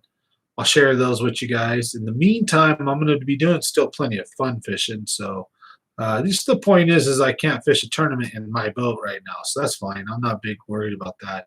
And it's going to also be, I can't catch 2, 3 fish and hold them up, with the glory pose. It's 1 fish at a time if I'm going to be holding them up, right? It's always nice to double fish 2 nice fish, or 4, right, if you can box them. But if you can't box them, then you can't do that. So And I'm not going to do that until the live well is fixed. And even then, in the summertime, it's not a good idea to box your fish. At nighttime, you can. In the daytime, though, nighttime, you should be able to box your fish any time of year. And they should be fine as long as you have some circulation. So that's the big key, right? Is air circulation, stuff like that, and temperature. But in the daytime, though, it'll kill them real quick. It get brutal hot. So it's important to have circulation in the summertime for sure. But again, at nighttime, you don't have to worry about that as much. I mean, you got to have the circulation, but like I said, the temperatures aren't as bad. So your boat's not quite as hot as it would be when there's sun blaring on it. The compartments and the plastic and the whatever, the fiberglass isn't radiating all this heat, right? At nighttime, everything's cooled off, so your live well is going to be a much lower temperature. So nighttime fishing, great, fun. That's what I'd recommend. Power fish at night, but also don't sleep on. I learned a hefty lesson. I went out after 2 nights of night fishing and doing okay one night and then doing great another, and struggling, but catching a monster. And then I went back and was almost impossible to catch fish. It was like a total of 3 or 4 fish caught in like 7 hours or 6 hours all night long between me and Jeremy, 2 good fishermen throwing all kinds of different things, and we couldn't figure them out for nothing. They didn't want nothing to do with us. We couldn't find them. We couldn't. So it was a very tough situation. Let's just put it that way. So, but you live and you learn, and fishing too is all about getting out there and having fun, being out and outdoors and enjoying the moment and learning, and growing, so that's one thing. I'll be honest. I'll never say like I'm this know-it-all or that I know a lot or that I'm like good at fishing. I'm just saying I'll always tell you I'm decent at it, and I enjoy it, and I just want to share it. So, sometimes someone will give me a tip. Will be like, "Hey, try this," and I'll try it, and it won't work that great. Whatever, or I'll catch a fish. But then someone thought, "Oh, dude, try this," and then it really opens my eyes, so I'm always open to everybody's and different ways of fishing. And also, just because you can catch them doing this, other people can also catch them doing different things. And so that's the beauty about fishing. And also sharing is that we can see what works with each other. Like we can also see as a community, like, oh, okay, well, these guys, we're catching them on this baits, they're catching them on those. And so we're pretty honest and open here. At least I hope so. I know I am. I show you guys what's working. I catch them on video, so there ain't no lying for me. But most of the people here, I think, are pretty open and cool about their fishing tactics and stuff. We're not going to give you GPS coordinates per se. I mean, I might, but most guys, we're not going to, just say go fish here, go fish there. But we'll give you some tips and tricks. And again, if you get a chance, check out Bass Fishing Lovers. It's our community on Facebook. So we're at already like 1,500. That thing is growing super fast. So proud of that. So thank you guys who are part of that channel. Thanks for joining and checking that out. That's my Facebook page group that I created. So, having a great time. Loving this fishing stuff, but you know what though, work and life takes precedent, and so that's why this next week or two there's going to be a few less videos, but hopefully they're going to be good ones. As far as I plan on get out, hopefully catching some big fish or some numbers and or both. But I know the Delta awaits the next few weeks. The Delta is going to be my main target. That's going to be where I want to try to launch all over. I'm going to try to get out of my comfort zone. I'm going to stop going to places that I've traditionally done good in. I'm going to start going to places I've never fished. I'm going to just stop at random places all over the place and just start fishing. Pull up my GPS. I'm going to be looking on maps. I'm going to try to get myself lost, down all these channels and cuts and coves. I want to end up needing to call fire or somebody to save me. I want to get lost in the Delta. I'm going to learn that place. I tell you what, I'm ready for it. So I'm excited. I want to bring that to you guys this year. Hopefully, just really crushing the Delta, but especially that fall bite. So I'm excited about that. Don Pedro, I do believe.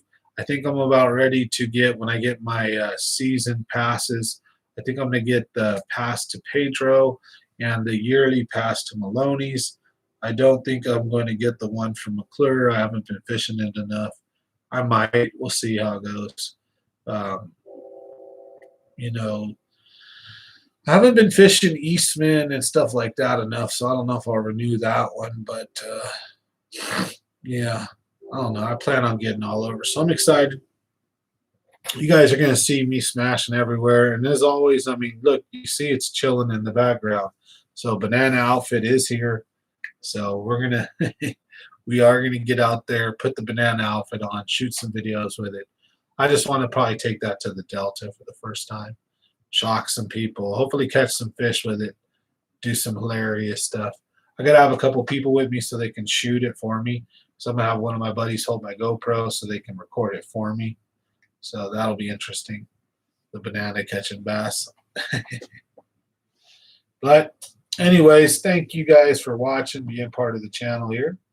We're gonna try to roll for as well, as long as we can, and cover some topics, talk about what you guys want to talk about. But like I said, we kind of went over most of the stuff. Now I'm ready to dive down some rabbit holes, cover whatever subject you guys want to. You know how it goes here. I'm having fun, so you guys let me know. We've only got 3 people on right now, so for the 3 people that are on, thank you guys. I can't wait. One day, hopefully, this channel will be semi-big or even big enough to where when we're doing this, we'll barely be able to read your guys' comments. The thing will be flying so fast. So, that's going to be – I appreciate you guys. I know all of your names, too, most of the viewers here on these live streams. So, and the new people, I appreciate you guys as well. Maybe you haven't commented yet. Don't feel shy, comment if you want. We're not judgmental here. We have a good time. So feel free to speak your piece and ask questions if you want. I'm also helpful, try to go over whatever I can, break stuff down, give any tips that I can. So if you also want a subject you want to talk about, you're more than welcome to hijack the show. Just let me know what you want to talk about. And I'm more than willing on most days and times and subjects to go down those rabbit holes with you guys. So I'm a free thinker, like having fun. So this isn't always just a fishing channel, so to speak. That's where I would like to eventually kind of separate the two, where I can do common sense talks. So hopefully this kind of stuff would be where we'd be doing this on common sense talks. And then like fishing related stuff, hey, we're going to keep that over here on common sense fishing. Little by little, tad bit at a time, we're trying to grow. So I'm happy, we're doing good. One of my videos too, by the way, it's actually kind of starting to go viral right now. I'm not allowed to talk about it because the thing that I signed said that I can't talk about it too much.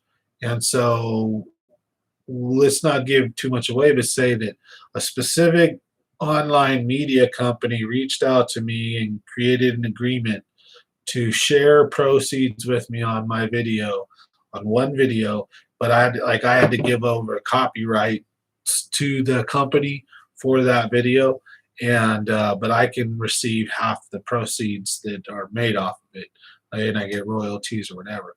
So all of a sudden, this video right now is starting to get more and more. It's taken like a few weeks. Like I signed the agreement with them and I did everything a while ago.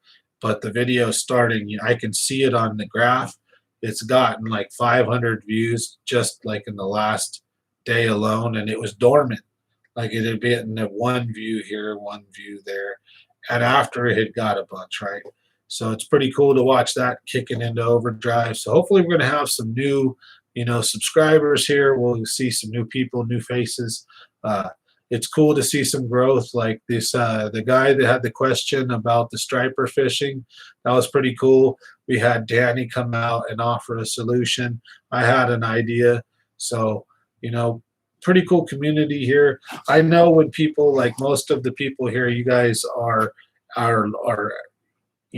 what do you call, you guys are regulars. So I thank you guys very much, because a lot of you guys, I see you guys every night, every other night, and then at least some of you guys jump on at least like once a week.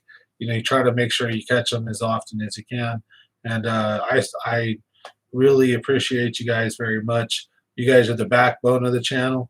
So as long as I have people that are watching them, I'm still going to do my videos, right? And some are a little more successful than others, but I'm always me in all of them. That's what you guys get, Excuse me. I'm going to have another beer here, and I'm going to have a meeting right here quick with my buddy old pal. But again, if you guys have any comments, any questions, any topics you guys want to go over, type them in the chat button right now, and let's go over whatever you guys want to talk about.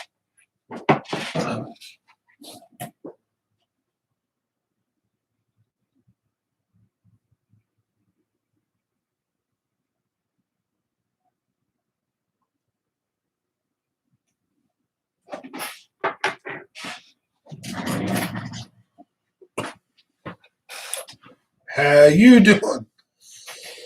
Oh man, allergies. What about the Mayweather versus Paul boxing match? Isn't that not up yet? Did it happen already, or is it on the 6th? Don't tell me I missed it. I'm not I'll tell you what, I like fighting, right? You can't say I used to be a black belt. I was a black belt, right? But I'm not in physical good shape that much anymore. I can still do the splits. I can still strike very well. I still have some good body movement, but I'm not like, this pro or anything. I don't want, but oh, you guys can see this. Anyways, Mayweather is potentially putting his reputation on the line by punching down, in a sense, and fighting somebody that I don't think he has to fight. Like Paul is good, but I don't think he's like shown that he's that level of good, right? And it's a different type of thing, like Conor McGregor and Mayweather, right? But this is just like, it's an internet sensation guy. It's like if Mayweather loses, that's all bad, right? To his legacy, to get beat up by like the Punk Kid type thing. Now, I don't know enough about Paul to know whether I like him or not. And how would you say he's a famous YouTuber? Well, I got YouTubers that I like to watch, and then there's ones that I don't like to watch. I'm not into like childish stuff. And how he got viral, right, was stuff that I'm not really into, like the little kiddie type stuff, and him doing dumb stuff and like pranks, or like and also like him finding a dead body, and just his demeanor was always one I just didn't jive with when I did see it. He appears to have probably grown up and matured a bit, and maybe I'm speaking out my butt and I don't know enough. And it might have been from the 1 or 2 times I've seen. I don't know. But like I'd say, it feels like on a professional level that it's like a guy who's got a lot to lose is fighting a guy who's got nothing to lose. Am I investing in crypto? Yes, I am. I'm investing in Dogecoin, crypto. I'm investing in land. I own multiple acres of different pieces of property in different states. I only have one house as of right now, but I have vehicles, a boat. I'm a huge collector. I like collecting. If I see anything that I believe is underappreciated, so let's say this right here, right? Let's give you guys a good example, just some random crap. This is a made in Italy, legit leather covered like alcohol or wine bottle, right? And it's a legit one, but it was like only $2, and they're selling for like 80 to $100, right? So just dumb stuff. If I buy low and sell high, right? That's the idea. So I collect in a lot of things. Sometimes I sell them and put them up. Got a little eBay store. There's always, you got to have a side hustle. I work for myself though. I do heating, ventilation, and air conditioning, and a lot of contractors, easily make 6 figures, 7 figures once you become successful, or even more than that. But requires a lot of hard work. But I want to work smart, not hard. So yeah, I see the crash coming.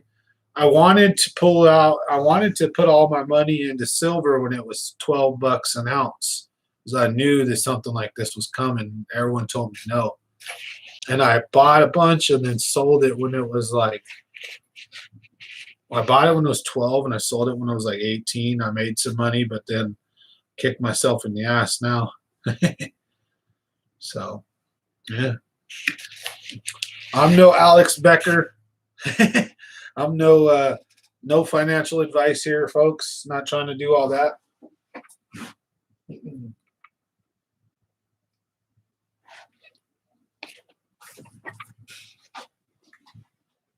We talk about all kinds of cool stuff here. NBA Finals prediction. I don't watch or support the NBA. And honestly, I've never really did. When I was a kid, I was into the fad when Michael Jordan and all them, the Chicago Bulls and this and that, like bandwagon stuff. But I've always been a baseball and a football lover. And basketball and soccer have been a little bit hard on my ADHD. Like, it's just too quick, it's too fast, and like nothing matters until the final few minutes. You know what I mean? NHL, I love watching the fights. When I was a kid, I was also into the Wayne Gretzky craze. I have a ton of hockey cards, and I followed it for a while. But it's the same principle or concept, in that you only, in my opinion, not you, right? But me, I only have so much time to divest into certain leisures and likes. And when I like something, I get really into it, right? So I'm really into fishing. I'm really into the Niners football, really into San Francisco Giants baseball. Those are my realms and my worlds. But I know a bit about, soccer, football, as the world would call it, right? Foosball. I know about, a lot of different other sports, hockey, right, basketball. But it would be lying if I would say I'm well versed in this stuff. So I couldn't give you an honest opinion. Well, I mean, not that I could give you an honest opinion, but I wouldn't know what I'm talking about. Boxing, MMA, my favorite stuff. Boxing and MMA, I love it. MMA has been putting boxing has been slowly going downhill, while MMA has been gaining more and more respect and stuff. Because in a man's world, in a dog eat dog world, in the real life, if you're getting robbed, or your wife's about to get raped, or your children's about to get abducted or something, and it's brutal violence, man on man, it's kill or be killed. It's one hit could knock a dude out. Bare knuckle fighting. MMA, the ability to slam, body slam, choke, that is your true show of warrior grit, right? And then luck too, because you just might get caught without one, and then you get put to sleep. While the gloves may cushion it just enough where it hurts, but you don't get put out. Now, boxing is a skill in itself, though. The ability in a ring to dance and move and use your hands with those gloves on them, with the weighted down, they're not aerodynamic. Boxing is a skill that I respect very much. And I used to follow it, and I still kind of do. But MMA is, my kind of thing. So I would say MMA over boxing. Hope you guys don't mind. I'm trying to eat this pizza. Starving.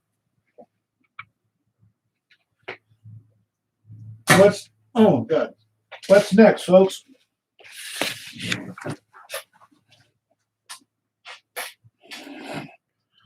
Top 3 NFL receivers of all time.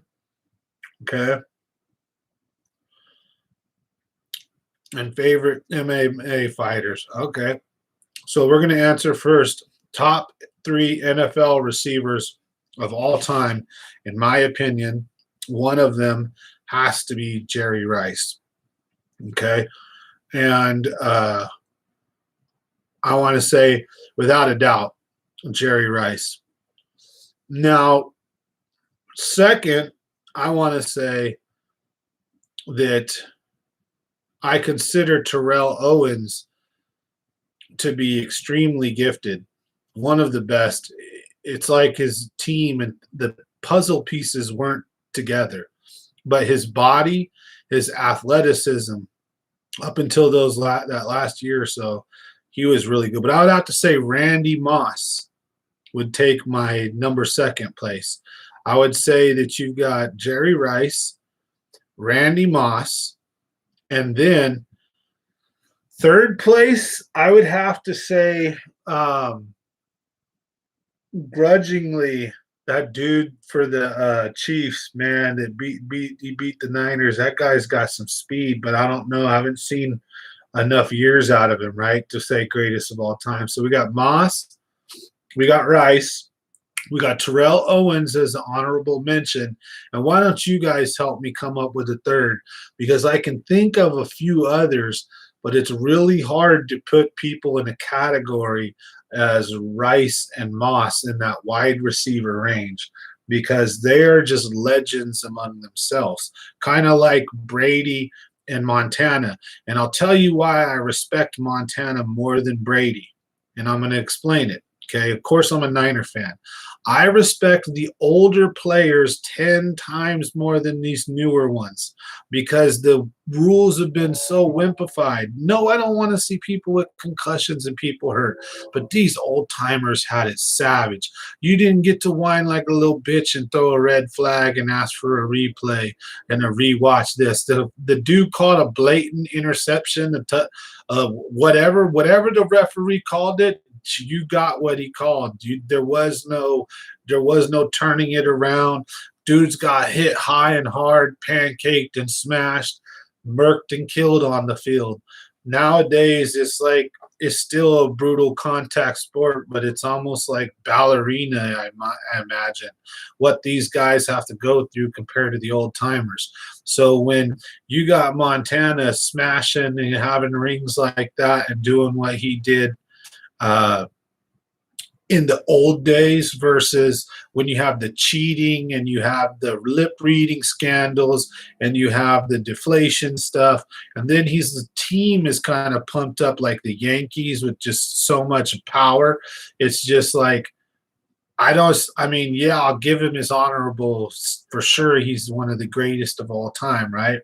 But I still put Joe above him. So now in the wide receiver category, right, you got Rice and Moss, and again, I think T.O. is exceptional. His prowess, his height, his speed, his ability, one-hand catches, just what he used to do with such a lackluster team. He was very good.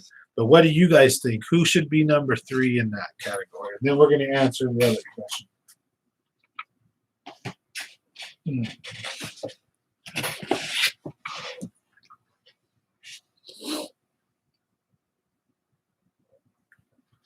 All right. We'll wait for you guys to help me come up with an answer who you think belongs in the top 3 NFL receivers of all time. Leave a comment below. Now, let's go on to MMA fighters. Top of all times. You got to think that back in the day, the old MMA was bare knuckles. And there's one video, I don't think you can even find it anymore, but I believe seeing it raw where dude kicked the dude, the running kick, and it split his chest or his face open, like cracked him in half, just obliterated this dude bad. I've seen just some nasty brawlers. You know, the Ken Shamrocks, the Bass Rutins, the the old school MMA guys, Chuck Liddell. You know, those guys have a lot of my respect too. But then you got guys like Jones who are really good. Um, it depends on your weight class too. Conor McGregor got to have to get a good mention, but his big mouth and then losing at the end all those times, and I would say Bruce Lee would kick all those dudes' ass, hand down. Though, if I had to pick number one fighter of all time, Bruce Lee would beat the shit out of Tyson, Muhammad Ali. He'd beat the shit out of all those fools. One on one, he would take out any MMA fighter. He would take out any of these mixed martial arts dudes.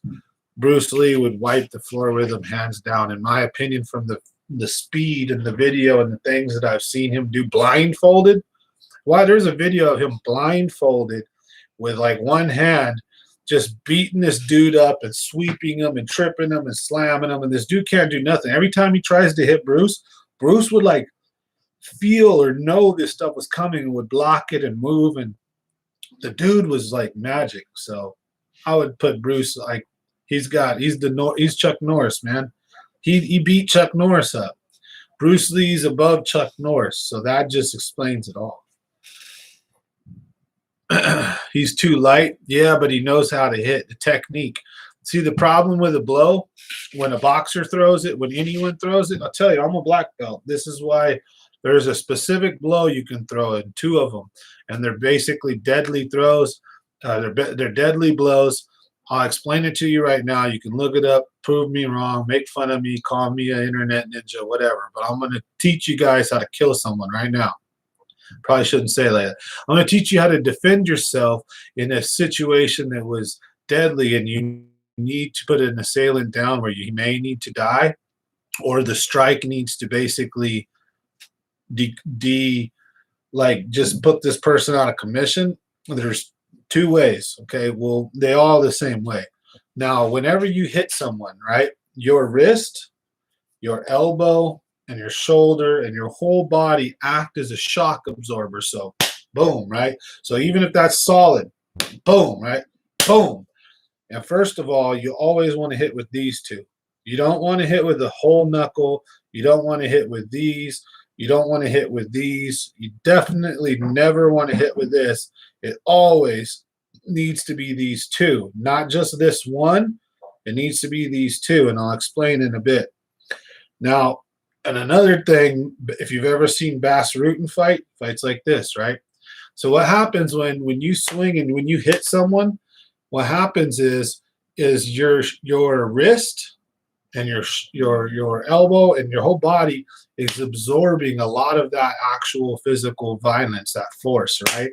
And so there's different blows. You got a hook. A hook's one of the strongest blows. Can knock a dude out if it's hit in the right position, right? You hit a dude in the chin, boom, he's out. And it doesn't take a lot. Quick, too. Just bam, right? Out.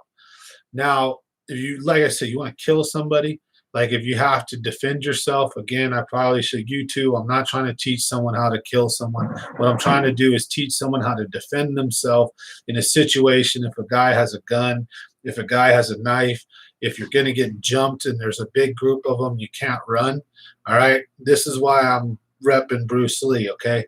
Because violence and these blows and these strikes, hence the 1-inch punch, you literally, you don't need to like punch, bing, bing, small little quick punches. You can put your hand up and bring it down, come up and around and bring it up. And you can hit someone really hard doing that. But anyways, that ain't how you hurt them. You can sting them. You can open up, cause openings. You can do things. And if you're striking, I can land blows like that. But if you're trying to really, this is again why Bruce Lee so dangerous. So I'm going to get this whole over with. So anyways, it's a palm strike. Palm strike to the nose. And the reason why is with the palm strike, your hand is a battering ram. There is absolutely no shock. So everything you drive into it, when your palm hits, there is no give. Your arm is like a battering ram. So the only give that's even slightly possible is up here in your shoulders. So when you hit something, right, when you hit something like that, the other object, it takes all the force. When you hit something like this, it sounds nice, but this is not as damaging at all. When you hit something like this, all of that kinetic energy that's traveling through your hand explodes like this. And so if you hit someone, boom, and you hit them right here, you hit them in the nose, and you hit them instead of straight, you have to hit them with an upward angle, right? And here's what. Hey, man, look, bro, I don't want to fight. You know, they start pushing you. Look, bro, look, man, I don't, and there's 3 of them, 2 of them. Look, man, I don't want none. Boom! That's it. Game over. Hey, man, they throw a punch, block, boom, palm strike. You hit like this, dude. So anyways, Bruce Lee, he had that skill and that speed. And again, what I'm getting at too is like the 1-inch punch, right? Well, it's like I call it a choo-choo train punch. So a lot of times when I fight, I'll throw a hook if I'm drunk or angry, if I'm very emotional. But if I'm calm and collected, when I'm sober and I get into a fight, and I've been in a few, I punch like an Irish, right?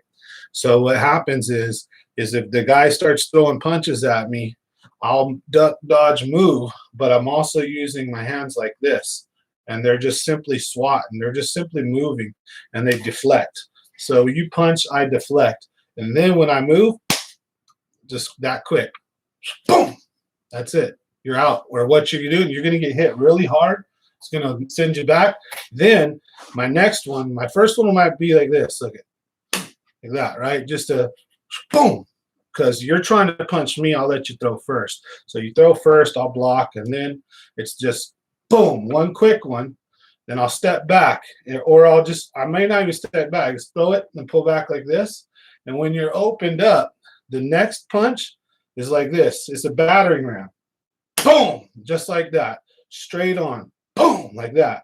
And you hit a dude right in the nose. You hit him in the nose, very similar. You're going to send that fool flying. Little dude, kill big dude, trust me. Like, so Bruce Lee, with his speed, with his skill, that fool would have beat the shit out of all of them. And I'm not just like some like karate loving, you know, kung fu movie loving idiot. Like, that dude's actual technique. There's big ass grown men from the 60s, 70s, and 80s and 90s that were genuine like bruisers. They'll tell you, they sit down in interviews, it's Bruce Lee would kick all of our asses. And so I think that holds true to this day. There's not a lot of people like him, you know, in the martial arts industry. Now in MMA, you got a few that are just animals.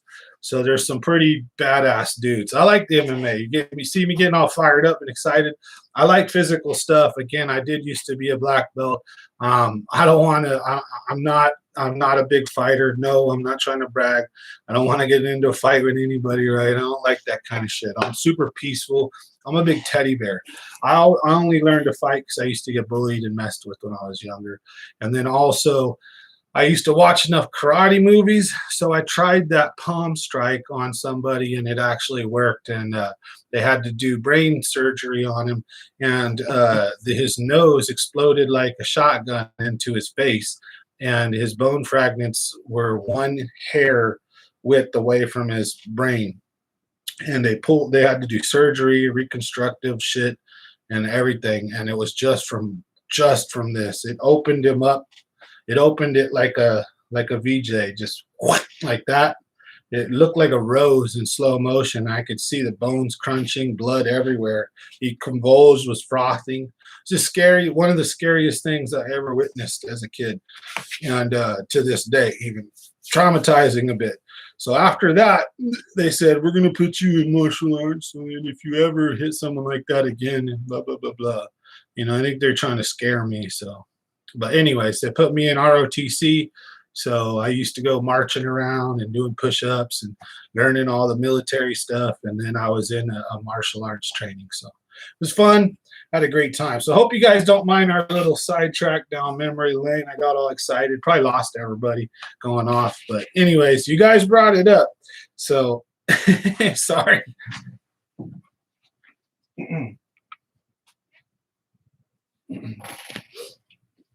True story, though.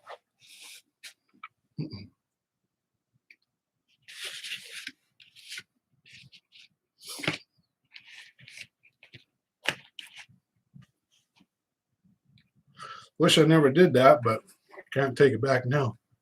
It was like 30 years ago. But that's a true story, folks. Very true story. I don't tell any fake ones, man. And I've had some wild rides, man. I took you guys down. I think one of our live streams we did a scary story night. Told you guys about all the times I've like seen mountain lions, or there was a time that the murderer, the serial killer dude, ran into us at our campsite when we were camping up at Hatch Creek at Don Pedro. He was trying to find a place to bury the bodies, and he didn't know we were there. So I've got a lot of cool stories, man. Seen a lot of weird things, been in a lot of weird situations in life. I'm more than happy to share them with you guys and open book, share the stories in my life, learn from my mistakes or laugh at them. Have a good time, entertaining, because we all got to be able to let that stuff go. Have fun, poke fun of yourself, learn from your mistakes, grow and mature as a person, you know. Same thing as a fisherman, right? That's what you're doing, right? Learning, getting better. That's what you're trying to do. Same here, so I don't mind. Hopefully, you know, I try to keep it real. I have fun. So thank you guys for watching. Smash that like button. Oh, goodness. I always have people bugging. All right. Oh, I didn't get my card back. I got to get my card back. Before she goes buying on a shopping spree, buying more stuff. What up, boys? How's it going, James? Late to the party. We were just having fun. Going off. We were asking some questions. Basically, I had covered earlier in the video in the live stream. Went over post-spawn, summer fishing, power fishing, and nighttime fishing kind of briefly. Went over everything for about an hour and a half, hour 45. And last bit, we've kind of just been having a Q&A free-for-all. And I was going off on MMA fighters. I think I lost everybody. It's all right, though. How you doing? Smash that like button. You're going to watch the replay. You know it. Oh, yeah. Yep. Oh, I started going off. You know how I get sometimes. The next thing I know, I look up, and then we've gone from like 10 or 12 down to like 4. And I'm like, oh well. Hey, because I do me. So, oh, man. Damn flies annoying me. I set this over as a booby trap. You can fuck with this. Mess with this while I mess with that. I don't get monetized anyways on these damn videos anymore with the live streams. Never. But at least my fishing ones, they let me monetize. That's cool. They haven't kicked me there yet. But over here they don't let me put the ads on. You know, even after the video is over. So it's like whatever, it's cool. Well, I'm just gonna be me. Last bit is gonna make the live members only. You know it. I was already hooting about live members only anyways earlier. I'll probably turn this to a members only. You guys get one for yourself, you know, every once in a while. And then I'm thinking about doing a members only live stream. Either, you know how we did it last time, after we get off here and go for a half-hour live members only, where we get, you know, have a little more fun. And the restrictions are off, so to speak. But either that or maybe do one on Monday afterwards, something like that. So you guys are due one. Appreciate you members. Thanks for the guys who've joined and became part of the Common Sense membership. You guys are awesome. Everybody here is awesome. The viewers, thank you guys. Just the regular subscribers too. You know, I appreciate you guys. You guys have been wicked. So, I need to keep getting bugs to mute that. But yeah, you know, I'm gonna try to smash this. I'll get sponsored eventually. You never know. I'm not chasing it.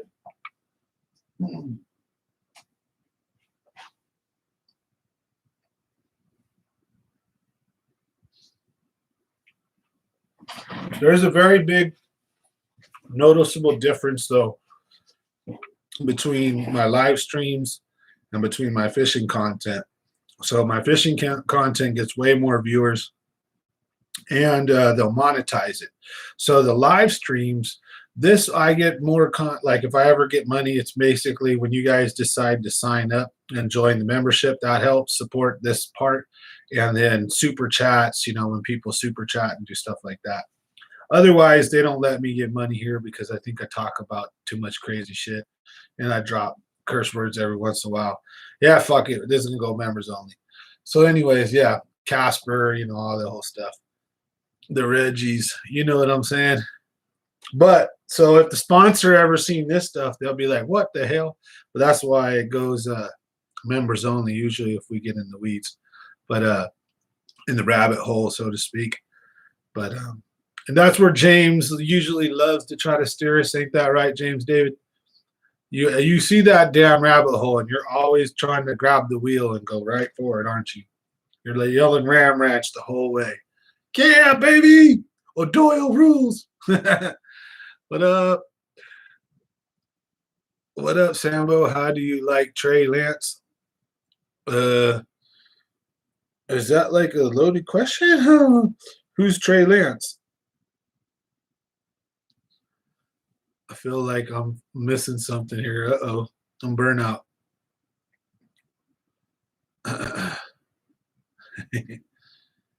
But anyways, how's it going, 209 Basson? I'm the devil on your live stream. Oh, yeah. You're the little devil on the shoulder just telling me to go hang out with Casper or to go do this or that or go check this out or go smash the beer. I'm like, yeah. Oh, our first round pick 49ers.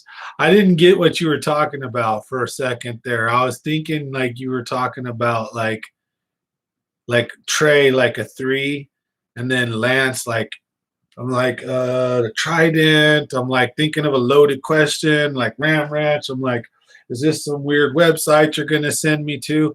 I don't know. We'll see how they performed. A lot of thing about these first round draft pick guys or the dudes picked super early is like Garoppolo. They could shine and then sputter out, and we're all a team too. So it really depends on how the team holds up, like Kittle is a beast. Bosa was a beast, right? So it's like there was a lot of good players on that team that went to the Super Bowl. Just some dumb calls, some dumb decisions, some missed plays. I don't know, but hopefully he does good. I support him 100%, man. He's a Niner. I got his back. Casper is my best friend. Yeah, he's the QB. That's what I was talking about Garoppolo because he's going to basically replace him. So they punked him. They put him on the sidelines. So, hopefully he performs because we have the guys to make it happen, and if he can come through for us, that'd be badass. You know what I mean? I think Garoppolo just had the draw power because he was Brady's assistant. You know what I mean? So it's like, tell us all of Brady's secrets.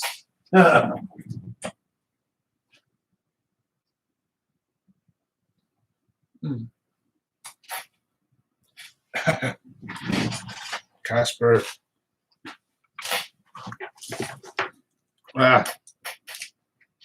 We're going live stream or we're going members only with this bitch anyways, right? Oh, this one's dead. Done vampired that one dry.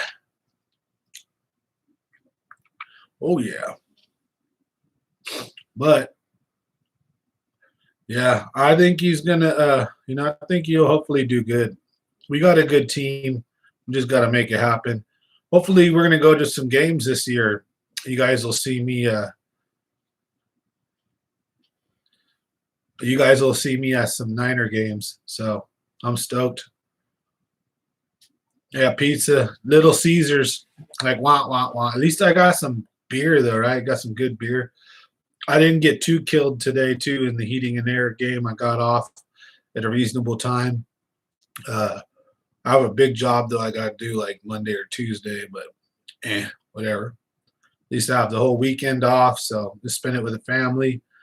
I got to take my kids to the airport. They're going to Oklahoma for the summer, so That's bittersweet moment, you know, because I'll get to focus on fishing and work and all this and that, but I'm gonna miss my kids, you know, dog super lot.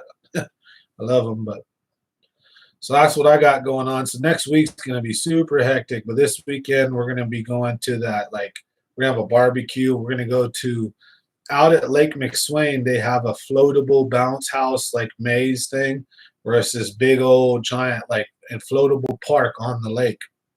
And we bought season tickets, so we're gonna go out there tomorrow and stay all day, and then I'm going on to a tournament, and then Sunday we're going to drop the kids off at the airport. So it's gonna be an interesting weekend, let's just to say the least. So this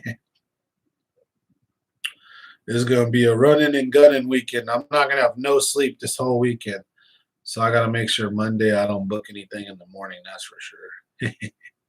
You sleep in a little bit. That's nice when you own your own business. I say that. I'll just like turn the phone off, and then I'll wake up at 10 instead on Monday. Then I'll just start booking my calls, or I'll book them after 10. You know, tell people that I have calls. Like, sorry, I'm busy 8 to 10. I have an availability 10 to 12, so I can sleep. Tired. So, but I treat everybody with respect and treat them nice. I'm very reasonable price, you know, and I work hard, but you know, ups and downs to your own business for sure. I don't know what the first tax bill is going to look like. We'll see. But yep. You know, that's life, right? Whatever, however it goes. But thank you guys for watching. If you guys get a chance, smash that like button. Common Sense Fishing here. Having a good time. Now, I'm kind of out of tonight. I really wanted to talk about the 3 topics I went over, you know, night fishing, power fishing, and summertime post-spawn fishing and stuff like that. And we did it. So, you know, what do you guys want to chat about? I want to give this last hour to you guys. You know, anything you guys want to talk about? Yep. Your AC guys are 2 weeks booked up. It's been crazy at work. Yep. I just started. I got my C20 last year, so it's been like a year and a half since I had it. And with the whole COOF thing, I really wasn't able to even get started. So I slowly kind of build a clientele throughout the winter. But this summer has been cracking for me. But I've been running like 6 calls a day, but I've only been booking out like a day in advance. So I'm booked up like for a full day and then the next day. And then as I'm running calls, I'm booking up for so I'm not getting too much. And then I'm not spending any money on any marketing. All my calls are referrals, word of mouth, Facebook or YouTube stuff, or people that are local watching or stuff like that. So, and then they're like, "Oh, you do heating and air," so it's cool. It's like a free advertising. I've got like almost 2,000 subscribers now, because as soon as we hit 2,000 subs, we're gonna have another giveaway. We're almost there. So if you guys notice, I got the subscriber count hidden because I don't want people to look and be like, "Oh, I don't want to join that channel. It's too low," or something like that. You know, so kind of as we hit milestones, though, we're going to bring them and celebrate them with you guys. But we're getting up there. And so some of them are local, you know, so it's pretty cool. So if you put it, you know, hey, I do heating and air, well, you're going to get a few calls that way. So it's pretty cool. Same thing with I have an Instagram and a Fish Brain and all those other Snapchat. I have all those other accounts. And so I'll get people that hit me up through all those. So it's pretty cool. But I'm not booked up that busy, unfortunately, because that's a good problem to have. Some, being booked up 2 weeks, that's good, you know. But at least I'm finally paying the bills, because it's a struggle, when you work for yourself. It can be tough. And then I didn't take on any home warranty stuff, so all my calls are straight residential. So, and then I turn work down. There's a couple jobs, they're just too big.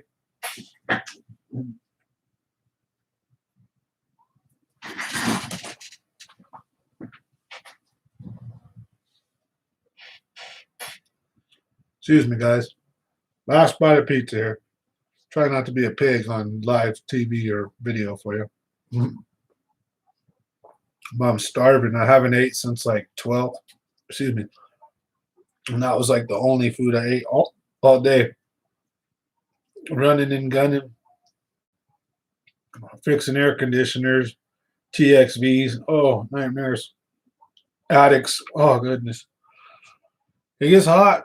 I actually took 3 showers today. That's how bad it was. One when I woke up, I ran 3 calls, took a shower at like 1, went back and did an ultra brutal call, and then took another shower right before this. So it's bad. The summertime's crazy. So that's also why I'd recommend you guys fish at nighttime. Try some fishing at night, let your eyes get adjusted to it, carry the stuff.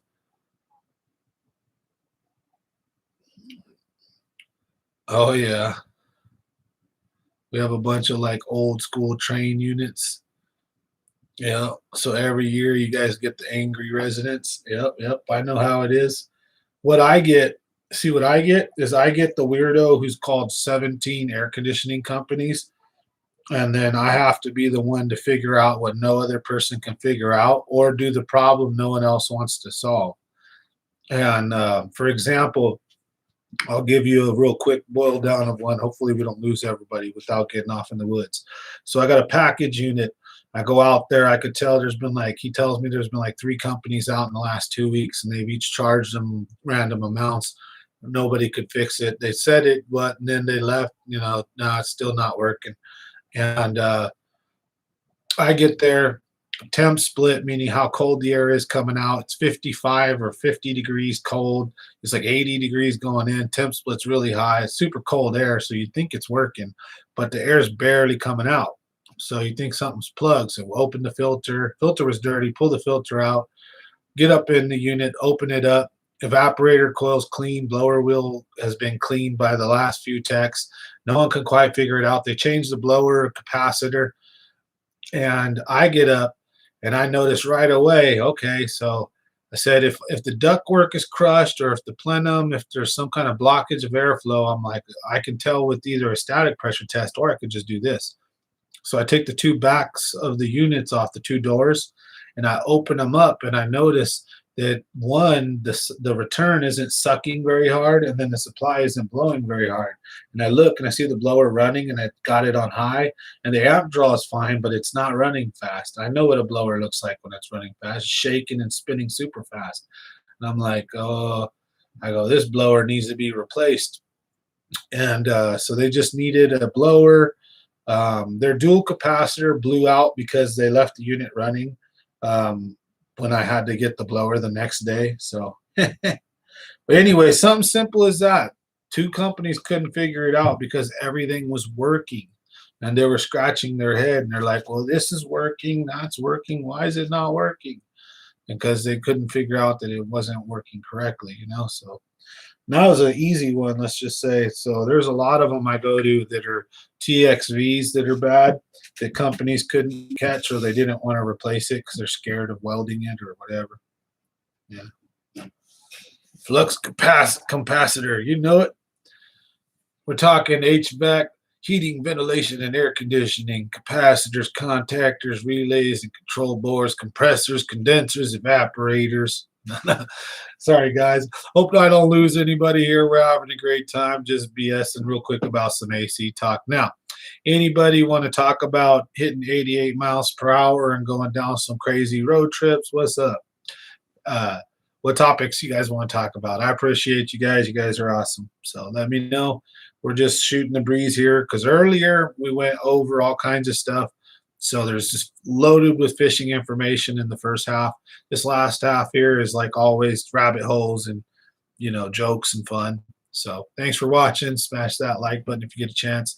Thanks for commenting as well. And then remember, if you're new here, think about subscribing. And we also have members. If you see the guys that are highlighted in green, those are the guys who are members of the channels. So if you'd like to become a member and support the channel, go ahead and there's a link below. But thanks for watching Common Sense Fishing. We got another half hour, so let's do this. I'm gonna smash a beer, eat this last bite of pizza, and then let's get into it. So whatever you guys want to talk about, we're gonna get into it. Casper's chilling right over there, so let's finish this strong. So let me eat this last bite. I get all weird. I don't like eating in front of the TV, so.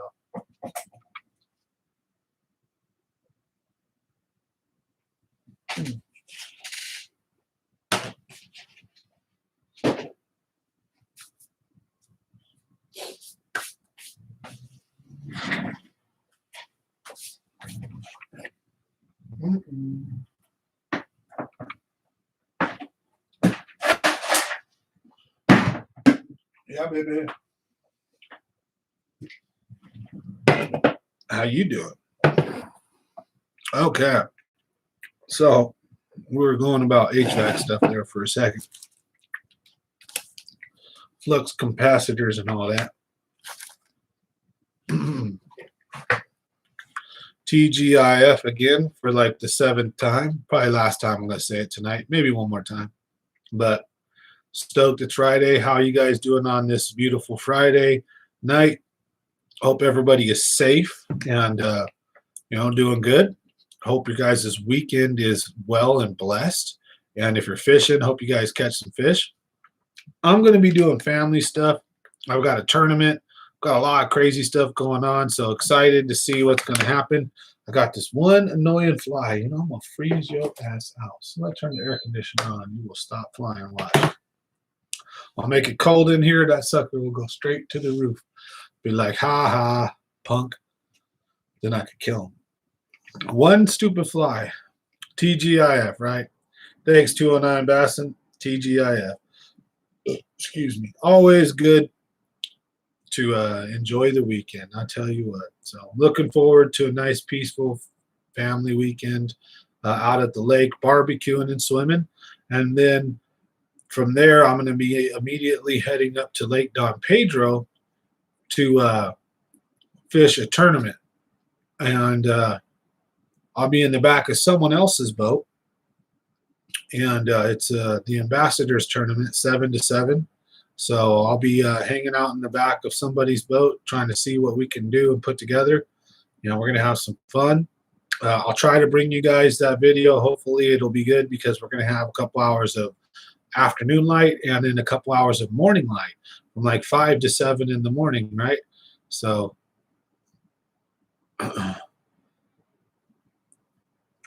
yeah, I tell you what, man, if you go out though and you fish the shoreline at like McClure, Don Pedro, it can be a little sketch, but the monsters come out at night and they're right there at shore.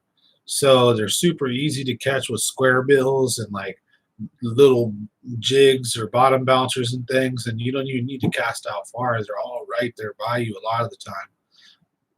And nighttime fishing is just so much more relaxing and comfortable in the summer.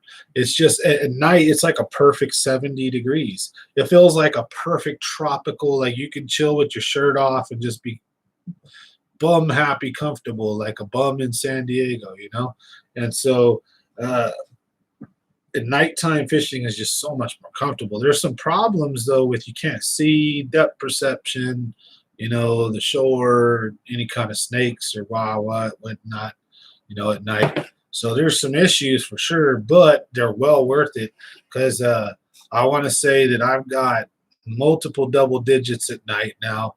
I've got a ton of freaking big fish at night. I mean, 8, 9s, even 6s and 7s. And majority of them come at night, fishing from the shore or just chilling, fishing like a boat dock or something.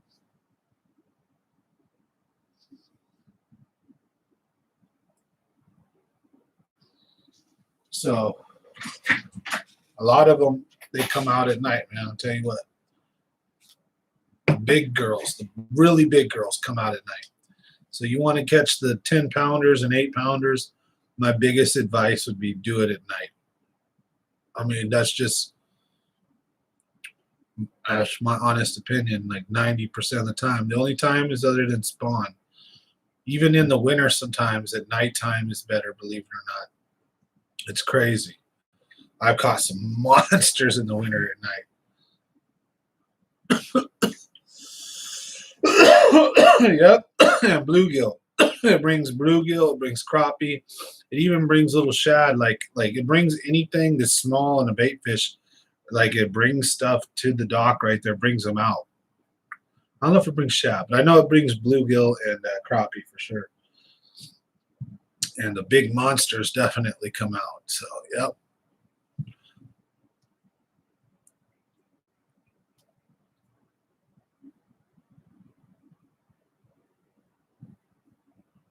Yeah, I bet you it would, brother. The Kelsey Dam would be good at nighttime for reaction. That's probably one of the best places to fish Kelsey at night. But if you're going to fish Kelsey in the daytime, the offshore weed edges are pretty good. Sometimes the dam's cracking at night, but frog fishing there is going to be pretty good. A lot of the bass there are going to be frog fishing. But yeah, I really want to, when it comes to nighttime, see, the thing is Kelsey, places like, I would say places like Kelsey, Salt Springs, Success, um, Kauai maybe. Uh, what else would I classify? Like Lake Yosemite, Millerton, Turlock, Modesto Reservoir, any of those. They're just like, and even the San or the what is it, the Los Banos Creek Reservoir. They're they're very small fisheries, right? So at nighttime, you're going to catch some of the biggest fish in those fisheries, but there's not a lot of monsters in those fisheries.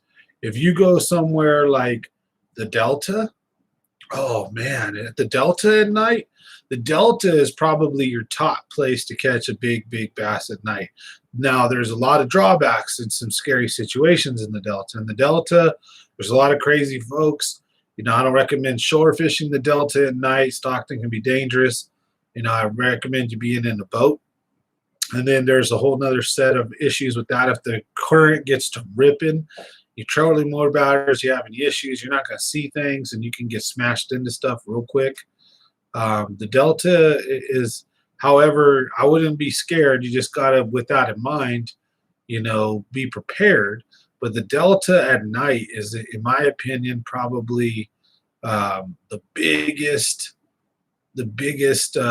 big fish place for night fish, like for even a beginner, moderate, or a really good angler. That's why I kind of want to start fishing there a lot more.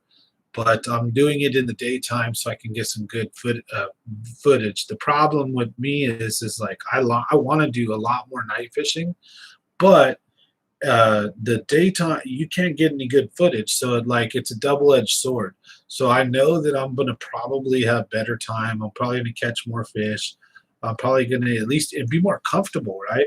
But then I can't record it, and then what I do record probably is not going to get a lot of views. Nobody's going to want to sit through and watch 10 minutes of like night fishing with cameras and like bad lighting and not being able to see much, right? It's just not very captivating, right? So for the YouTube audience, I've got to get out there and make sure I'm doing some daytime fishing. Plus, everybody else don't fish at night, so I got to make stuff that's relatable. However, I do want to make a few nighttime videos, and I strongly urge you others to get out and explore your fisheries at night, even the little ones, creeks, channels, the ponds, the reservoirs, the lakes. Fish them all. Go out there and fish at night. It's so much better, so much more relaxing. Just be mindful of your surroundings, the cities and areas you're in. Be safe. That's all I'd wish for everybody. Just be safe. And then with that, you guys should be fine. Just, don't be out there all dumb, sitting in the middle of like the worst neighborhood, out fishing at night because you want to get a monster, and don't want to see nobody get robbed or show up on the milk box. You know what I mean?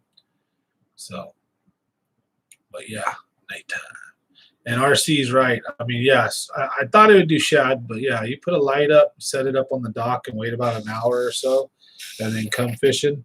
But the dock has to be dark before you do that. If the dock has light, don't put an extra light there. Just fish the light that's already there. So usually there'll be fish already there.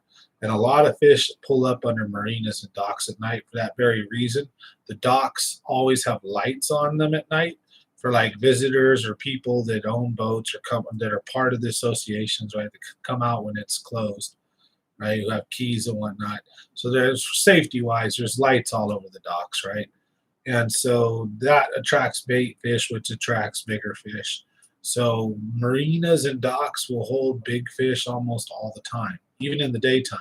They'll just maybe move to different areas, so or act differently, so to speak. However, at nighttime for sure, dock edges, reaction, top water, wake baits along a dock, along houseboats, all that stuff. Heck yeah, that's how you get them.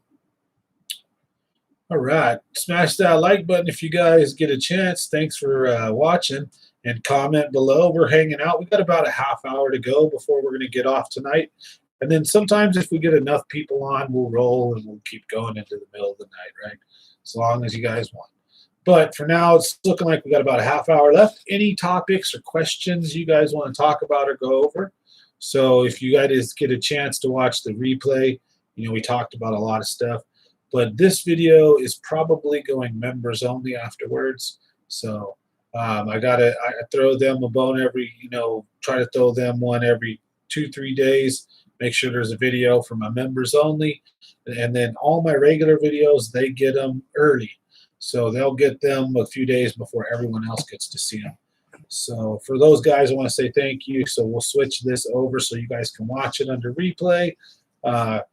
Follow along, and then after usually about a week, we'll re-release it to the public and let everybody watch it if they'd like later. So we try to have a good time here, so thanks for watching. But again, like I said, does anybody have any topics, questions, anything they want to chat about? Leave a comment there. I'd be glad to go over it with you guys.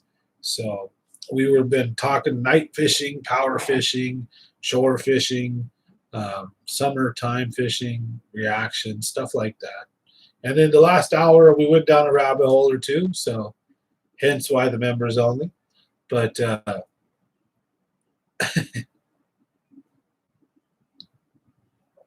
then I read everybody's comments just so you guys know. So we're stuck right here at RC Creative Shad, because I was asking them, I was like, I think the light pulls shad. I know it pulls bluegill and crappie. I'm like, I think it pulls shad too. If they're like photoplankton eaters, aren't they? They'll go and think it's daytime or whatever. They'll come underneath the dock, and then they'll come towards it. Then the bigger fish, everything follows in series basically. So, that's the theory. But I do know the docks with lights on them next to the lights, we do really good. And sometimes you go right where it's dark and do really good there too. So, yeah. Dock fishing is really good though, especially in the summer. Structure, all that stuff, shallow. So I would give you the thumbs up. Say try the docks. Top water for sure too. Don't sleep on that. Top water at night can be killer too. A lot of people don't. What? Top water at night? Oh yeah. And sometimes when you get top water at night, you won't feel the bite. You'll hear it. So when they're and you hear a poof, you wait about a second and then you swing on them. You know what I mean? And you either get them or you don't. It's awesome. So, but yeah, top water at night's pretty cool. I'd strongly recommend it. Now, what I recommend I do is pound this beer. So thanks for supporting the channel and watching you guys. I'm going to get this beer dusted and disgusted. And in the meantime, let me know again if you guys got anything you guys want to go over.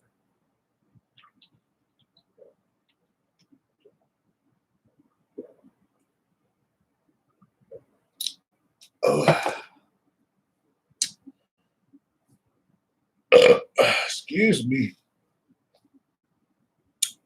We got to get one of my buddies here on the show. We're going to start trying to have a guest on the show.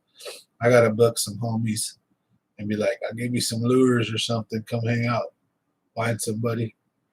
Be like, come be on the show with me and chill. A wake bait is great at night. Oh, yeah. A wake bait, and also, like, I'd have to say, I think from what I remember always outperforming at night, it would be a wake bait, would probably be number one, followed by a walking bait, like with rattles. You could hear that, and then you could pause it, right? And what we would do with those ones is we would use those big Sammy, like FLWs, and the stuff like that, and the big old spooks and things, and just you'd walk it, and then stop. Wait a few seconds, and then walk it, and then stop. Excuse me. And then sometimes, right, you get blasted while you're walking it. But a lot of times at nighttime, it was crazy. Our little secret is we pause and you get hit on the dead stick. Boom! And then it's pretty cool. I love it. So, like, it's hard, sometimes you got to try one way and then try another. But you know what, though, in all honesty, I've been lagging on like the wake baits and the walking baits at night because I haven't been fishing that way for like 10, I'd say about 10, 12 years. So that's the way like I used to fish a lot, but like, so I'm very well versed in it, but I haven't done it a lot because I've been stuck. Like, what happens is you get a new fad, right? So with fishing, I don't know about you guys, but with me, is like, okay, so you got all these little repertoires, you got all these lures that you're good at, right? You're like, okay, I know I usually use this one then, this one then, and this one then, or this one, right? For all this stuff. You got your little ideas, right? And there's lures that you just don't like, you're not familiar with, right? But then one day you start smacking them on that lure, right? So you start growing. You try, let's say, a LV 500, a rattle trap. Next thing you know, you kill them on that one day, and it becomes like one of your favorite lures. Next thing you know, you're throwing that like all the time, right? Then once you like master it, and you have days where you don't catch nothing on it, you learn to put it down and go back to your other things, right? But now you've just added that skill to your set, right? And then you go about fishing, and then you stress. Let me try the jerk bait now, and then now you try that, and you have a good day. Oh man! Then you start throwing that for a bunch, and then what happens is you have some bad stretch on it. That's not what you should be throwing right then. You start learning it. You put that down, but that is always now in your little toolbox, right? And then you go through lure after lure after lure, and sometimes you got to relearn some of the old ones. And for me, the wake baits and the walking baits is probably like a bike. I'll hopefully get back on them. But there's some definitely, like, swim baits is my weakness. So I can throw a wake bait and I can throw like a walking bait, and I'm okay with them, but I need to practice and get better. But a swim bait is where I really want to get better, like an S-Waver, Sneaky Pete, a like some of the glide baits, like the bluegill, the Metal Lion is that's a wake bait. But you know what I'm talking? Like, I want to get better at catching these damn bastards when they're suspended. 'Cause that's the trickiest part. Because any boob can throw something when they're on the bottom. Anybody can throw something that has a weight that gets down there, and you can jiggle it around, and you might catch a fish, right? But when those things are suspended in a water column and they're really keyed in on certain things, man, it's a really tricky to catch them like that. And that's a skill. I'm trying to get better. So the cool thing is that, like, as I grow, it's cool. Like, hopefully you guys get to watch me grow and learn.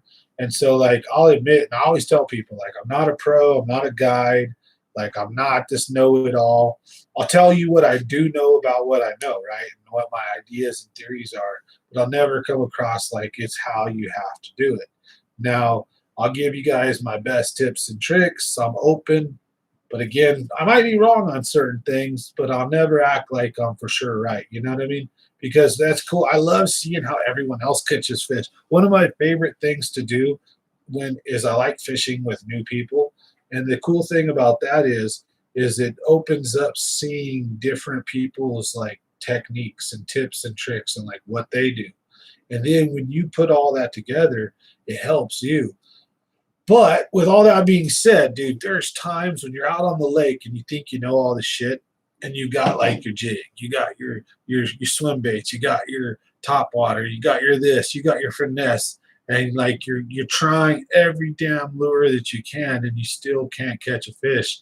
That's the thing is that I think that no matter what we do, we're all going to have those tough days in fishing, because I just get, sometimes you get your ass just whooped, and it humbles you. You're like, man, you got to go back to the drawing board to figure it out. Like, or, for example, Like I've been fishing for a long time, and why have I been losing so many damn jig fish? Right? And that's a question that irks me. And I put it out to the community. Like, hey guys, what do you think? Right? So I got all everybody's ideas and tips and tricks, and it really helps to get outside influence on what I might be doing wrong. And I got some confirmation to what I believe, what I thought I was doing wrong, but I got some good ideas from some other folks. My jig ratio has improved. I'd like to report that. However, it's still not as good as it should be at all. So there's some things I think I'm doing once the fish is hooked that I got to work on. So now feel free to comment if you think you know what it might be. I seem to only lose them at night, and I lose them when they jump.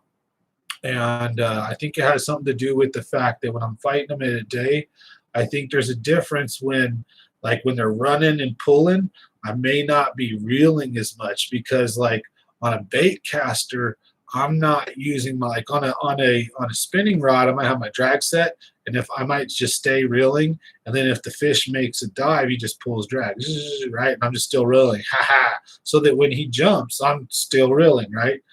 But when I'm using a bait caster, because there's so much power to that, I'll slow down and speed up. Like if I feel the fish coming in or like my bow starting to loosen, I'll speed up. And then if I feel him pulling, right, I can stop or I can hit the spool button and let him take line, right? But the problem is at night, I can't tell when that bastard's going to come up and jump. So I can't know to start like reeling and do all the necessary like tips that people gave me. And so I don't know. I mean, so do I like permanently stay in these positions that they're supposed to like when they jump you do? So anyways, and I've tried putting my rod tip in the water. I've tried every stupid thing, and I have gotten better. So that's the good news. My jig ratio is getting better. I'm stoked to report that, but hopefully we're gonna get much better, right? So that's an honest to God thing, you know. It's like I'm good at certain lures, I'm really good at, right? And then certain lures, like I'm still learning. So, you know, it's a fun road. I love fishing, and I'm having a great time. I've caught a lot of big fish. I'm hopefully going to catch a lot more. Um, you know, it's all time on water too. The more you fish, the more chances are you catch a big one. And then too, like you increase your chances of catching a big one by throwing bigger fish baits, right? So if you go around with a drop shot, you know, sure you might catch a 8 to 10 pounder, but you're going to probably catch a ton of smaller fish. You know, and there are guys who are big fish hunters actually in Clear Lake who specifically use drop shot because they know where the big fish go. And then when they get really locked down and you can't catch them even on the HUD or other things, they can dangle that drop shot just right and get nibbled. And, you know, there's some high level dudes that do catch big ones on the drop shot, but it's very rare. Point is yeah, with it, you're going to catch 1,000 little ones to your one big one. So up your chances, and you throw jigs and throw worms that are bigger, 8-inch, 6-inch, Cincos, curly tails, you know, throw reaction, spinner baits, crank baits, top water. You know. You're going to up your chances of getting a monster for sure. But anyways, let's get to your guys' comments here. So yeah, you guys stuck when you find a new little method, right? Swim jigs was your most recent example. I'd like to learn slow dragging a Carolina rig deep. So we used to do that back in the days, and what turned me off of the Carolina rig deep, I don't know if maybe when we switched to fluoro, that might have been the problem.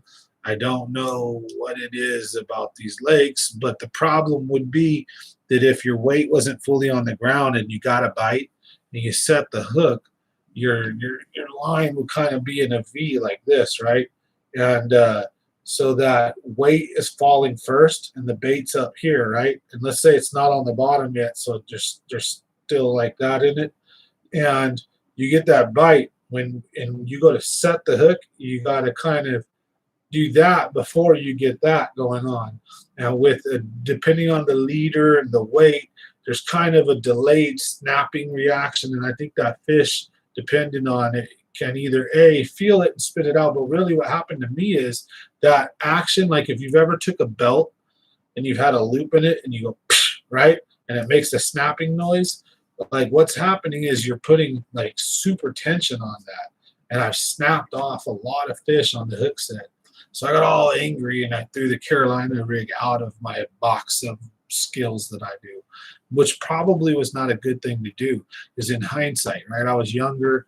Maybe I should be using mono when fishing the Carolina rig, 17, 15-pound test. I don't know. Maybe I should be using a different hook or setup, depending on what bait's on the other end, right? And then how I set the hook, because I usually tend to set it very hard, right? So I'm sure there's a few things that I could learn about it. I'm by no means a Carolina rig master. Like I said, I struggled with it. I caught fish on it. Once I started snapping fish off that I assumed were big, I started getting upset with it. So that was one of my weaknesses as a youngster, is I'd get into these boxes where I'd only fish lures I was comfortable I was going to catch these fish on. So when I would catch a big 8-10 pounder, I almost always knew I was going to land it almost. But to be honest, in my first 15 years of fishing or so, bass fishing, I dumped like 10 double digits. Like my homie Jeremy seen me at least dump like 3 or 4, like in front of him, like before he probably had his first 3. Like when we were really little, I used to get lucky and hook 8 to 12-pound bass like almost every few trips, like it seemed like, and then I could never land the stupid thing. It was hilarious. I think looking in hindsight, I think I was way too excited, flipped out every time and horsed them in and lost every single one of them. Just crazy, cracked out, excited, and just lost control of my urges and my bodily functions and just cranked way too much and just was like turned into a robot. You know what I mean? So when I was a kid, I hooked up to all of them. I didn't land my first double until I was like 26. Wow, my buddy had a double digit when he was 19. I had dumped the double digit by the time I was 18 already, for sure. Dumped like 2 of them. So it is funny. But you live and you learn. It took me a while to learn to calm down when I had a big fish. That was my biggest advice I'd say to other people is if you get a big fish, calm down. Chill. Breathe, relax, analyze, think, fish, reel, just don't be stupid, don't be excited, don't be just like I've done that so many times and lost myself. And there's even been times where the fish, I was fighting it perfectly fine, and I thought it was only like a 3 or 4 pounder, and then halfway to the boat, I seen it jump. And then I start freaking out and like I lose it because I overfight it or something, like by muscling it, trying to get it in. Or when it goes to run, my drag not being set because I thought it was a 3 or 4. And then when it goes on a true burst of speed and power, it straightens the hook or rips out of its mouth. So, a lot of my bad decisions in fishing have came from emotion, right? Being too excited, I have a jig specific rod. I have 2 of them actually, medium heavies with a fast action tip, and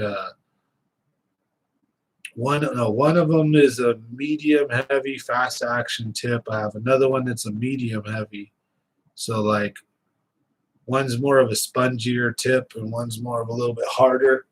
But I run 12-pound fluoro,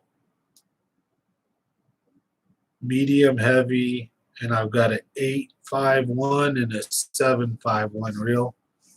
And I've tried not setting the hook as hard, and it seemed to make a big difference to an extent. And then the other thing is I'm dumping them when they jump still, but I'm only dumping some of them. And I think some of them I've noticed when I'm dumping them, it's like because I think I either have my rod tip way too high this way or even way too like to the side. But when I seem to like have it a certain way, I've got to play with it. I don't seem to lose them. So it's weird. And then I've noticed, there's like a specific thing that I do. Like if I reel while they're jumping and kind of even almost like have my rod forward like that, I don't seem to lose them. But it's when I'm like this, I seem to lose them a lot when I'm leaned back. So I'm analyzing and making changes, and I've gotten a little better. But I think it's like some of my posture. I think it's what I'm doing when they're jumping.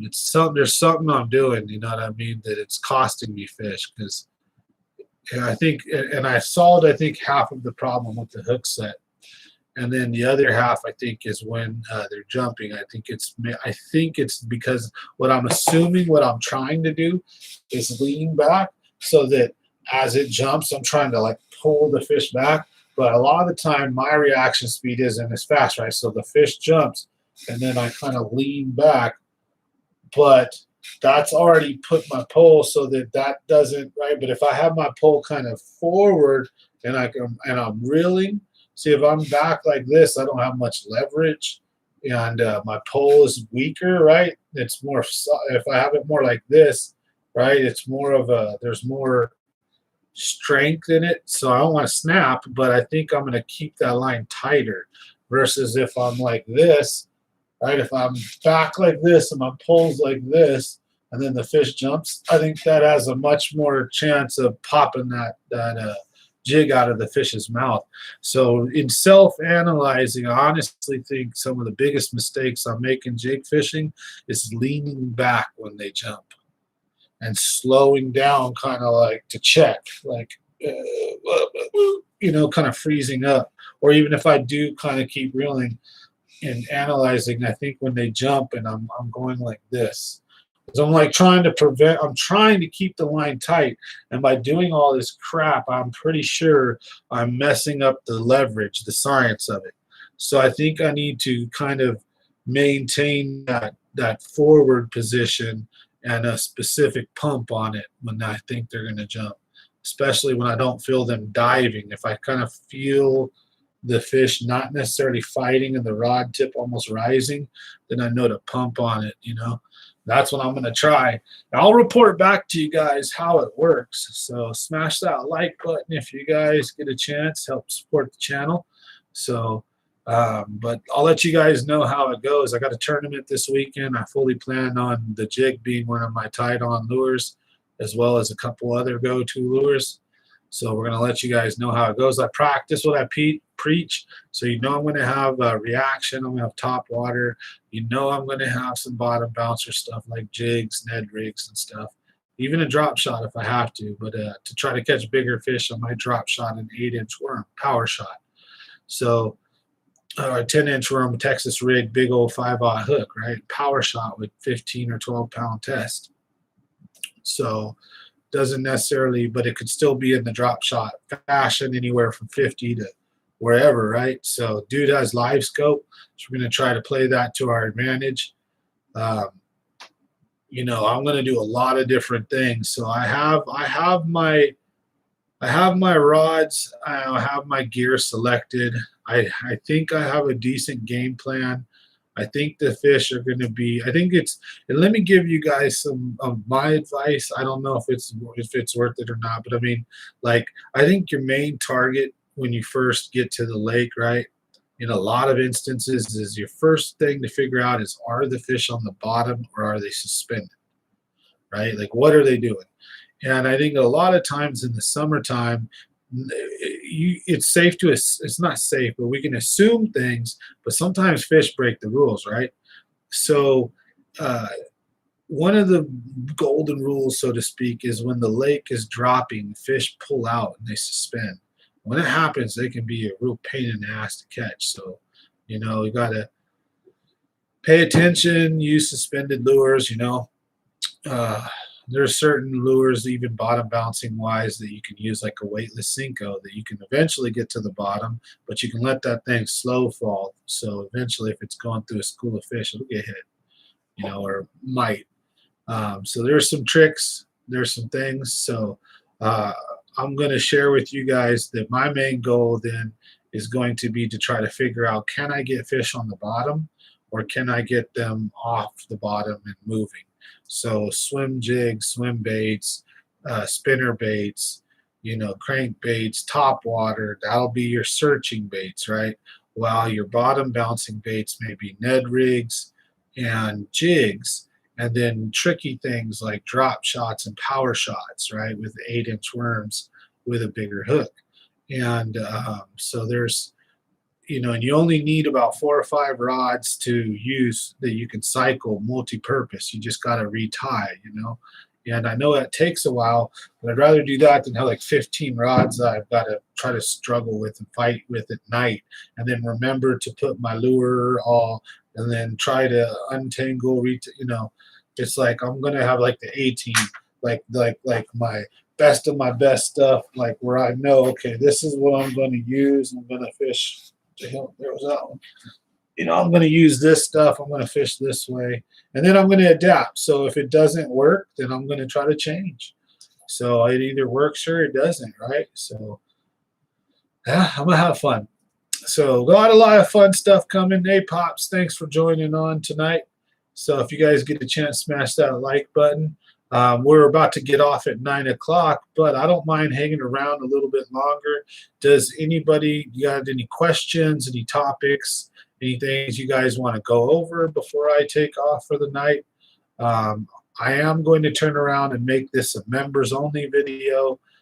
So usually whenever we get too much fun going on, we make it members only.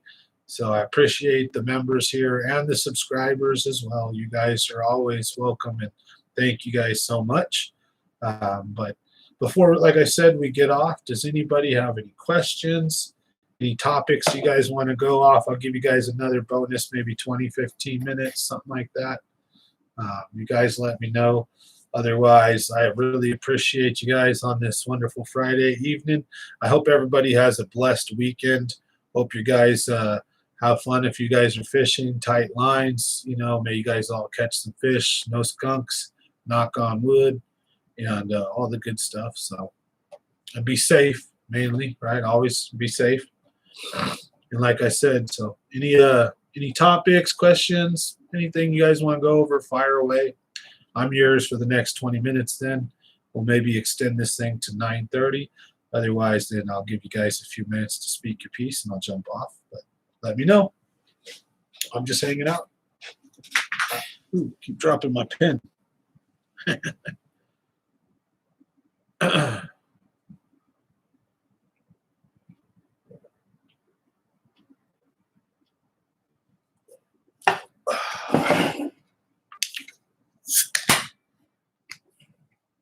TGIF, folks. Cheers.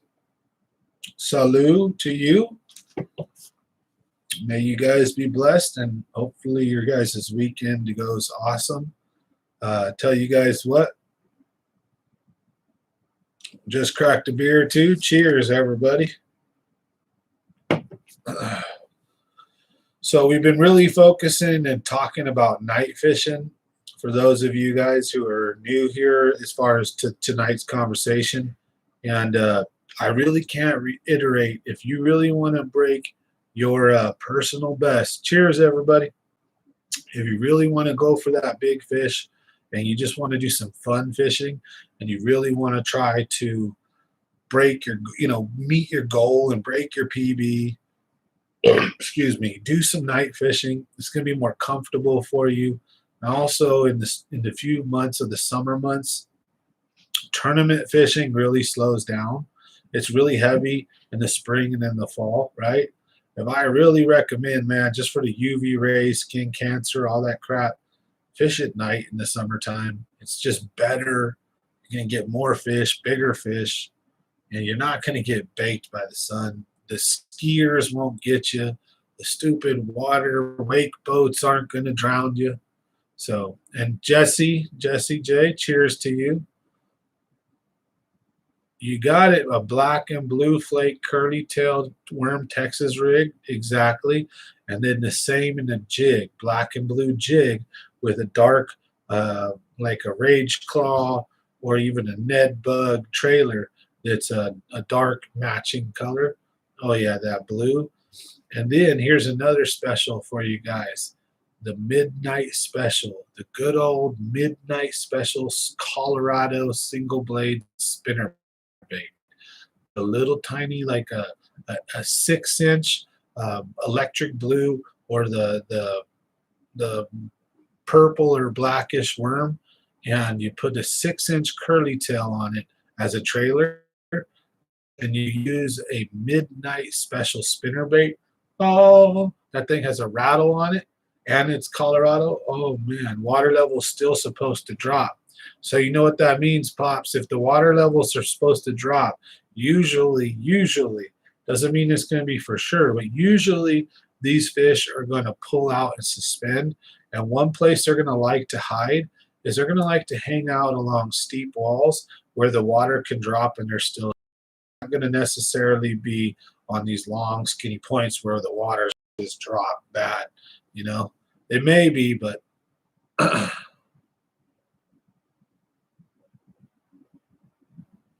okay, well, Silvera is 5. Thanks for watching. I really appreciate the comment and your support. So thank you so much.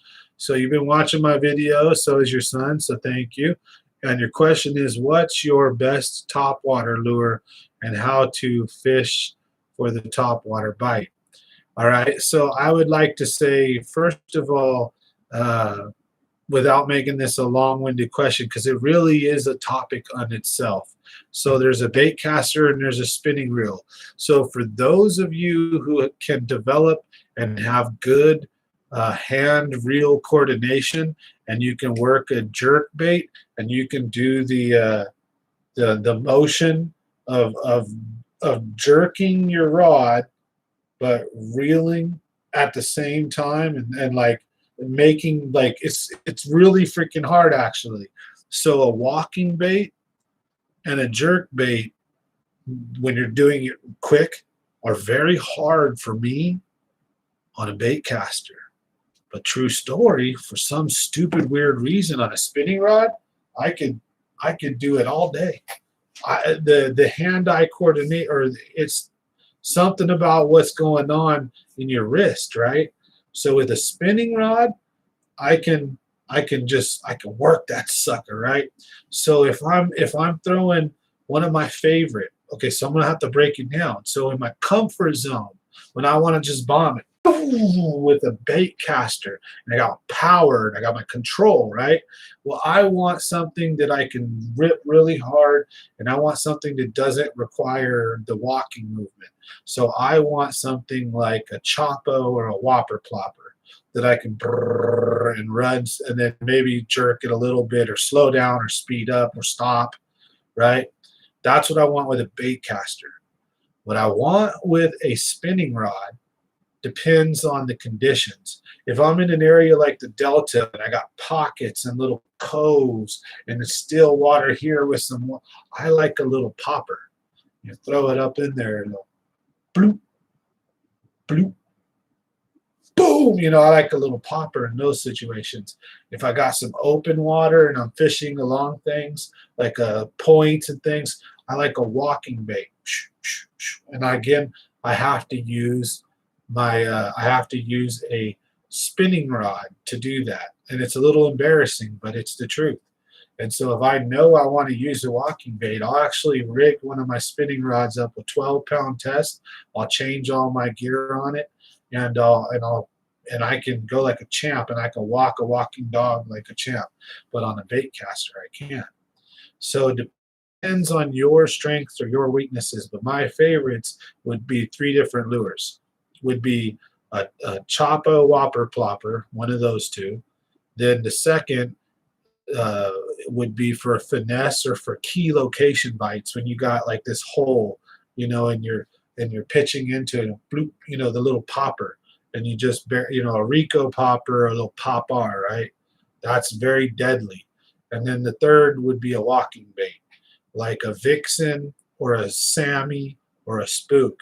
And I'll tell you what, a lot of these guys use the Vixens and stuff like that. But the Spook, the Zara, good old Zara Spook, and a Sammy, man, those lures are fire. So FLW is a good walking bait. They make the FLW, what's it called? Not the FLW. It's a FLW, not the one, or oh man, it's a walking bait that's really good. It's made by FLW. There's the big one. That's a stick bait that's for bass that I had like a 8 to 10 pounder that I dumped on that thing. And I've caught a few 3 and 4s. And again, if you're fishing in grass and stuff, maybe a buzzbait or a frog. So everyone's going to have a different answer, and it's different. Like I'm not throwing a whopper plopper or a walking bait into a bunch of lilies, weeds, and pads, right? So then I'm going to use a frog. And that's a frog I will be happy to throw, you know? And I would use that any day over any of those other lures. So it depends on the place that you're fishing. So I don't have a favorite as far as that. So you'd have to be more specific on like what type. So hopefully I didn't bore you with my rant. What's it called? Midnight Special spinnerbait. The Midnight Special, it's a Strike King spinnerbait they used to sell at Walmart. And they make a black and red one and a black and blue one. And they're Colorado, giant Colorado blades, and they have rattles on the back. They're like the Denny Brower rattling jig, but made as a spinnerbait. And they you put a little trailer on them, and dude, you slow roll those. And man, they get cracked. And what I'll do is I'll just be reeling them right, and then every once in a while, and then let it fall. And underwater, your spinnerbait's just going, and then what you do is you kind of rip it, and that rattle goes, and then you let it fall. You know what I mean? And then you pick it back up. So it's constantly making noise. The sucker is so awesome. I caught a lot of monsters on that lure. I haven't been throwing it for a while. I feel stupid. I should throw that lure. That's one of my favorites. Spinnerbait is hands down one of my favorite lures. I don't care. I caught some monsters on it. I seen a 12-pounder get caught on it and a 10-pounder get caught on it by my buddy. I've seen 3 double digits caught on a spinnerbait with my own 2 eyes, and it wasn't me. But I've caught some mondos, though, close to double digits on spinnerbaits, but not quite. I've dumped double digits on spinnerbaits, and I used to fish spinnerbaits like religiously. And they're like, I could burn them along the top water, almost like a wake bait, and then I could use them like a jig, almost like a chatterbait or a jig, and let them flutter down to the bottom, and then pop them up and start reeling them, and then let them die and flutter. And then start really, you know, I could do all kinds of cool stuff with the spinnerbait that I got really good with. And then, honestly, people started making fun of me because I think they were a little jealous because I would catch monster fish. So we go out to the lake and people are throwing little dinky worms and throwing their little jerk baits or their top water. And I'm just happily over here chucking my spinnerbait, and I'm doing like Bill Dance teaches me, right? So I come down to the shoreline.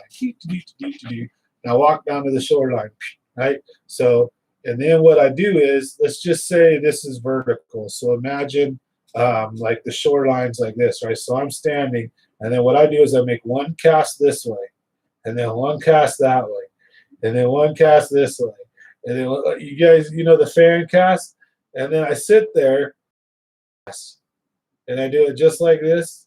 And then when I'm done, I walk all the way to where my next cast will go to where my first cast landed. And I would just repeat that, right?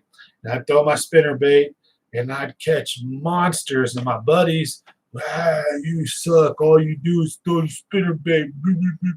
So I stopped throwing it, and I started kind of branching out, which is good. But there's been like some kind of like thing that stuck with me because I got made fun of for it, to where like I honestly don't throw it anymore, which is like stupid. It's one of my favorite lures. Like I used to kill them on the spinnerbait, big time. So yeah, and that was one of my favorites. And then another little secret of mine on the spinnerbait would be look up an Indiana blade. I can't say it enough. Look up an Indiana blade. It is the third little known blades. So you've got Colorado and Willow, and everybody knows what that is. Everybody knows Colorado's big fat circular blade almost, and everybody knows a willow blade's like a willow leaf. Well, an Indiana blade is a blade that's like a willow and a Colorado combined. It's like a big teardrop. It's not quite not quite a willow and not quite a Colorado. It's like the best of both worlds. So it's got like a moderate vibration. So the Colorado kicks off a ton of water. So the Colorado catches some monsters sometimes, or you catch no fish sometimes, right? And it kicks off all this water like a big old swim bait, you know what I mean? And the Colorado blade is so big that it displaces a ton of water. And the willow blade's all wimpy, right? All tight and wimpy, doesn't displace much water. So the Indiana blade, though, is like that perfect mix in between. It can catch like finesse style, can catch them clear water style, can catch them like where the willow shines, but also has enough draw power to piss those big fish off. So look up an Indiana blade spinnerbait. You might have some hard time at first because you might get a Colorado or stuff on the Colorado, but Indiana. And then my favorite would be double Indiana. One, it has to have two blades. So those are my favorite spinner baits. And I swear to God, dude, the Sam in when he was 22 years old would be kicking my ass like, why are you telling everybody that, you dumbass? Because that was like one of my biggest pet peeves is everybody fished a Colorado or they fished a willow. And I'm like, dude, you could make one blade a willow, one blade a Colorado. You can make one blade as long as the settings are done on it correctly, you can have them all mixed. You can do all kinds of cool stuff with spinnerbait. And that used to be my thing that I jived on. I got all excited about spinnerbaits. And I learned how to, really tune them and do tricks with them and put different trailers on them when nobody else was. And they were my thing. And so anyways, that's like literally, I would say that's a big tip that I think that like I should take my own advice. Let's just put it that way. I think I will get out there and go buy some more spinner baits and start throwing them this year. I want to I want big fish hunt. So spinner bait's a great way to do it at night. So cover a lot of water. It draws big fish out. They'll just crush it. And then sometimes when the crankbait's moving too fast or it can't get deep enough, you can stop reeling your spinnerbait and let it drop to whatever depth you want. So let's say you've got a 15-foot diving crankbait, but the bass are an 18-foot. No big deal. Let your spinnerbait drop another 3 or 4 feet and then slow roll it right through. Boom. Mission accomplished. I love it. So, I don't know. Super excited. Anyways, we got about 12 more minutes, so I'm going to keep going for you guys. If you guys get a chance, smash that like button and let me know any other questions or comments or anything you guys want to talk about before we get off for the night. Otherwise, thank you, everybody. TGIF, cheers, and hope everybody, again, has a blessed weekend and stay safe.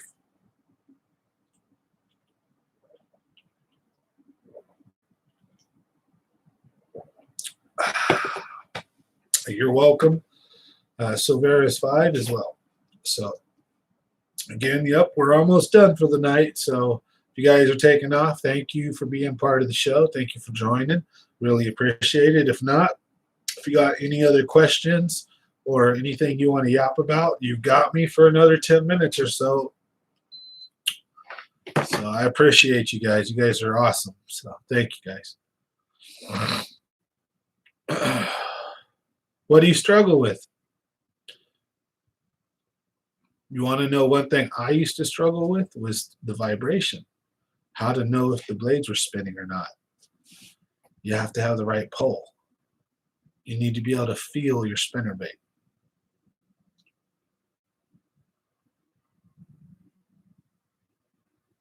A chatterbait works good, but and the hook is where the bait is. So sometimes when you get hit on a spinnerbait, the fish hits the blades and not the hook. But rarely does that happen. Almost every time when I get bit, I get hooked. And for some reason, I think the spinnerbait, because I like to use a double-bladed spinnerbait, I feel I have better control with it in the water column. And then I feel a spinnerbait is more weedless because that bar is just right in line with that hook, right? The bar and the blades, and it just right. It has to get in between that. With the chatterbait hooks just right there at the end of it all. So uh, the chatterbait can really pull. Like you can get a lot more weeds on a chatterbait, I think, than a spinnerbait if you're going to go through it, or grass. So like a spinnerbait, I think goes through things a little bit better. Um, and again, a chatterbait is a good lure, so I can't knock it. It's got very similar patterns, but I think a chatterbait more is with this up and down motion, and then how it's more confined to just the bait moving.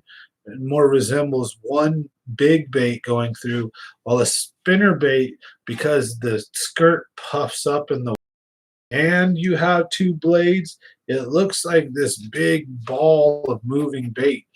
And I think it's a little bit more deadly in catching big fish and creating a reactionary strike.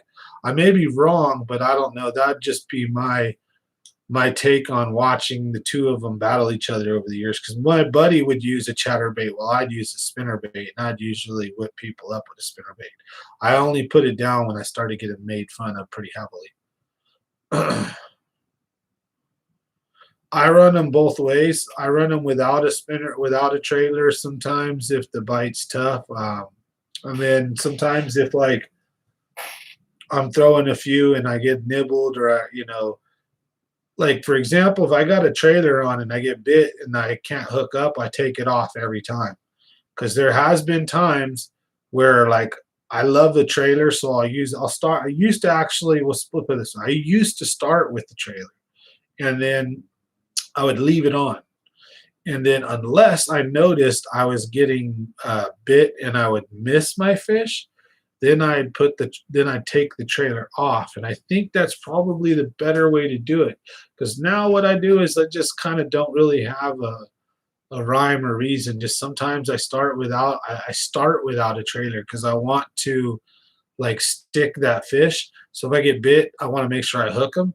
So for my first 20, 30 casts, I might have no trailer, and I'm trying to sting that fish. So I don't want them short striking and hitting the trailer, right? And then if I don't have a bite, then I might get ingenuity. And before I put the spinnerbait down, then I might put on a trailer. And then one trailer or two trailers you might put on a spinnerbait that a lot of people wouldn't think is a curly tail worm, believe it or not, just like a regular 6-inch curly tail worm that matches the skirt or the color of it. Sometimes you don't even need a match. Sometimes you can go opposite, like have a white spinnerbait with like a black and blue worm. There's some weird things I've done, and it's actually really paid off. So I just experiment and have fun. And if you pay attention to what works when, you'll kind of be able to build on it. And to be honest, though, I haven't thrown the spinnerbait enough lately to give you like an in-depth breakdown on it. But like I used to, man, and I can tell you in depth about what I used to do. But, I need to get back out there and throw it more. It's one of my favorite lures. And I'll put my money where my mouth is. You guys will see me using it. And I bet you watch. Like I called doing what I was going to do, and I went and caught a double digit. I told everybody night fishing, power fishing, blah, blah, this, blah, blah, that. And within 2 trips, I caught a double digit. So, and I've already dumped like a couple 5-pounders. So I love night fishing. I'm excited, but sometimes I got to take my own advice, man, because like fishing is complicated sometimes. There's a lot of lures, there's a lot of poles, there's a lot of variables. And then your day can go from being like extremely phenomenal to extremely cruddy off of a couple of those variables. For example, I went to the California Delta with Virgil and his brother Daryl on a toy drive trip, and we got that all on video. And what you guys may not see is, so I mean, we caught some fish, we had fun, and it was a tough one. But I snapped off like 4 to 5 fish easy that were big. I had like 3 to 4 fish that dumped me on the jump. It was a stressful day. Virgil lost like a 4-pounder. If we would have caught all those fish, that video would have looked phenomenal. It would have been like, damn, you guys killed it. And just some stupid shit is what made it go from this kind of day to that kind of day. And so that's how fishing is, you know.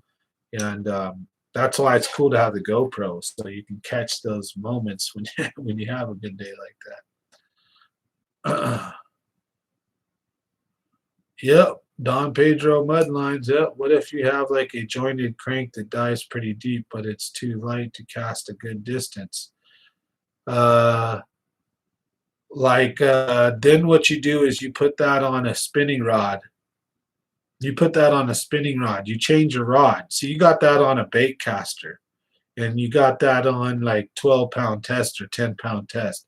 Put that on a spinning rod with 8 to 10-pound test and have your drag set. Trust me, thank me. It'll work. I swear it will. Like, I'm only giving you Jeremy secrets, Bashafel. I'm only telling you what I know, like, from watching him. And I've done it too, but this fool's crazy. This fool's nuts. This fool will have this little tiny bait on like 6-pound test, and we'll be bass fishing with it, like a crankbait but it's like a little one or something fancy, and he'll have it on a little spinning rod. Sing that little fucker as far as he can, right? And then he's over here working it and reeling and jerking his rod at the and doing all this, and it works, and he catches monsters. For one, is we're never just like, if you got a jerk bait or crankbait, we're never just don't or did pause. Did pause. We're never crankbaiting, bacon. We're never spinner baiting. Just we're like,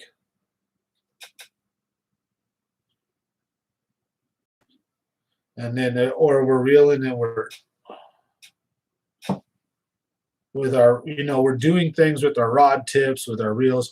We're all our retrieves, not always. We'll vary them, because sometimes they want a slow, steady retrieve. Sometimes they want a kind of fast, steady retrieve. But sometimes you'd be fishing for an hour, not have no bites, and all of a sudden start going like with a crankbait. With like you got a jerk bait, and don't do it all the time, but just out the blue, bam, and then boom, you'll get freaking hit. Like you're causing a reaction strike. The fish is watching it, and then that weird twitching or something is what turns it on, like fight or flight, like it's time to eat, sucker. You know what I mean? So again, yeah, lighter line, like light enough where you're comfortable, and a spinning rod. Pull it off your bait caster, because I guarantee you that's what you're doing. And then they make finesse bait casters, blah, blah, blah. I don't know. I'm old school ornery. I'll throw it on a spinning rod. And that may be a downfall, whatever, but you do what's comfortable to you. And my advice would be, if you're comfortable with spinning rods, put a lure like that on a spinning rod and watch how far you can cast it. Because you think you could bomb your drop shot a mile with your 6 or 8-pound test? Wait till you put a little crankbait on there. You'll send that thing halfway across the lake. You know what I mean? As long as your drag set, you're golden.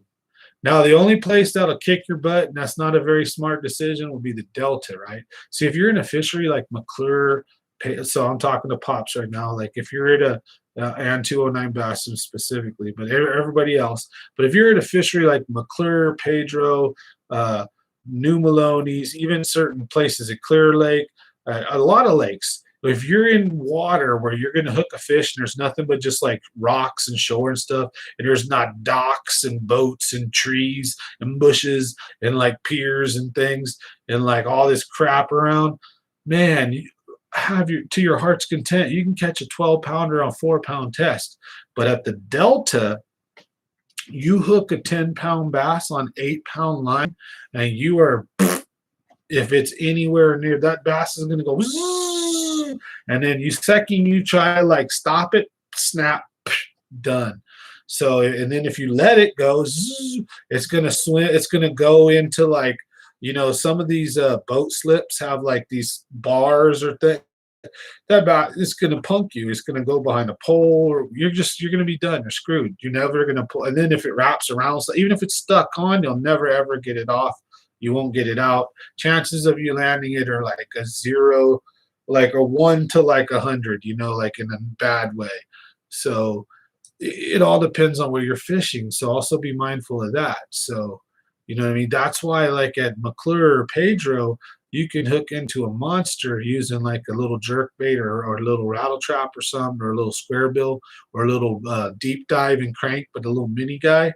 And you make a bomb cast with it, you know, and you hook onto a big one, just fight it. You got all that open water, man. Just fight it. And I think you'd do real good. So, anyways, hope that helps. All right, guys, 9:30. Thanks for watching Common Sense Fishing. I really appreciate you guys. Have a blessed weekend. Have a wonderful night. Stay safe. Tight lines, everybody. Wish me well. Got a tournament. I'm going to be fishing with Mike, also known as Fisherman. So we're going to be fishing the Ambassadors Tournament Saturday to Sunday, 7 to 7. I'll try to bring that and record that for you guys. Hopefully we'll get some good stuff. So thank you guys for watching. Smash that like if you get a chance. And thanks for hanging out. You guys are awesome. Don't forget live streams Monday, Wednesday, and Friday. And as always, we'll see you guys on the next one.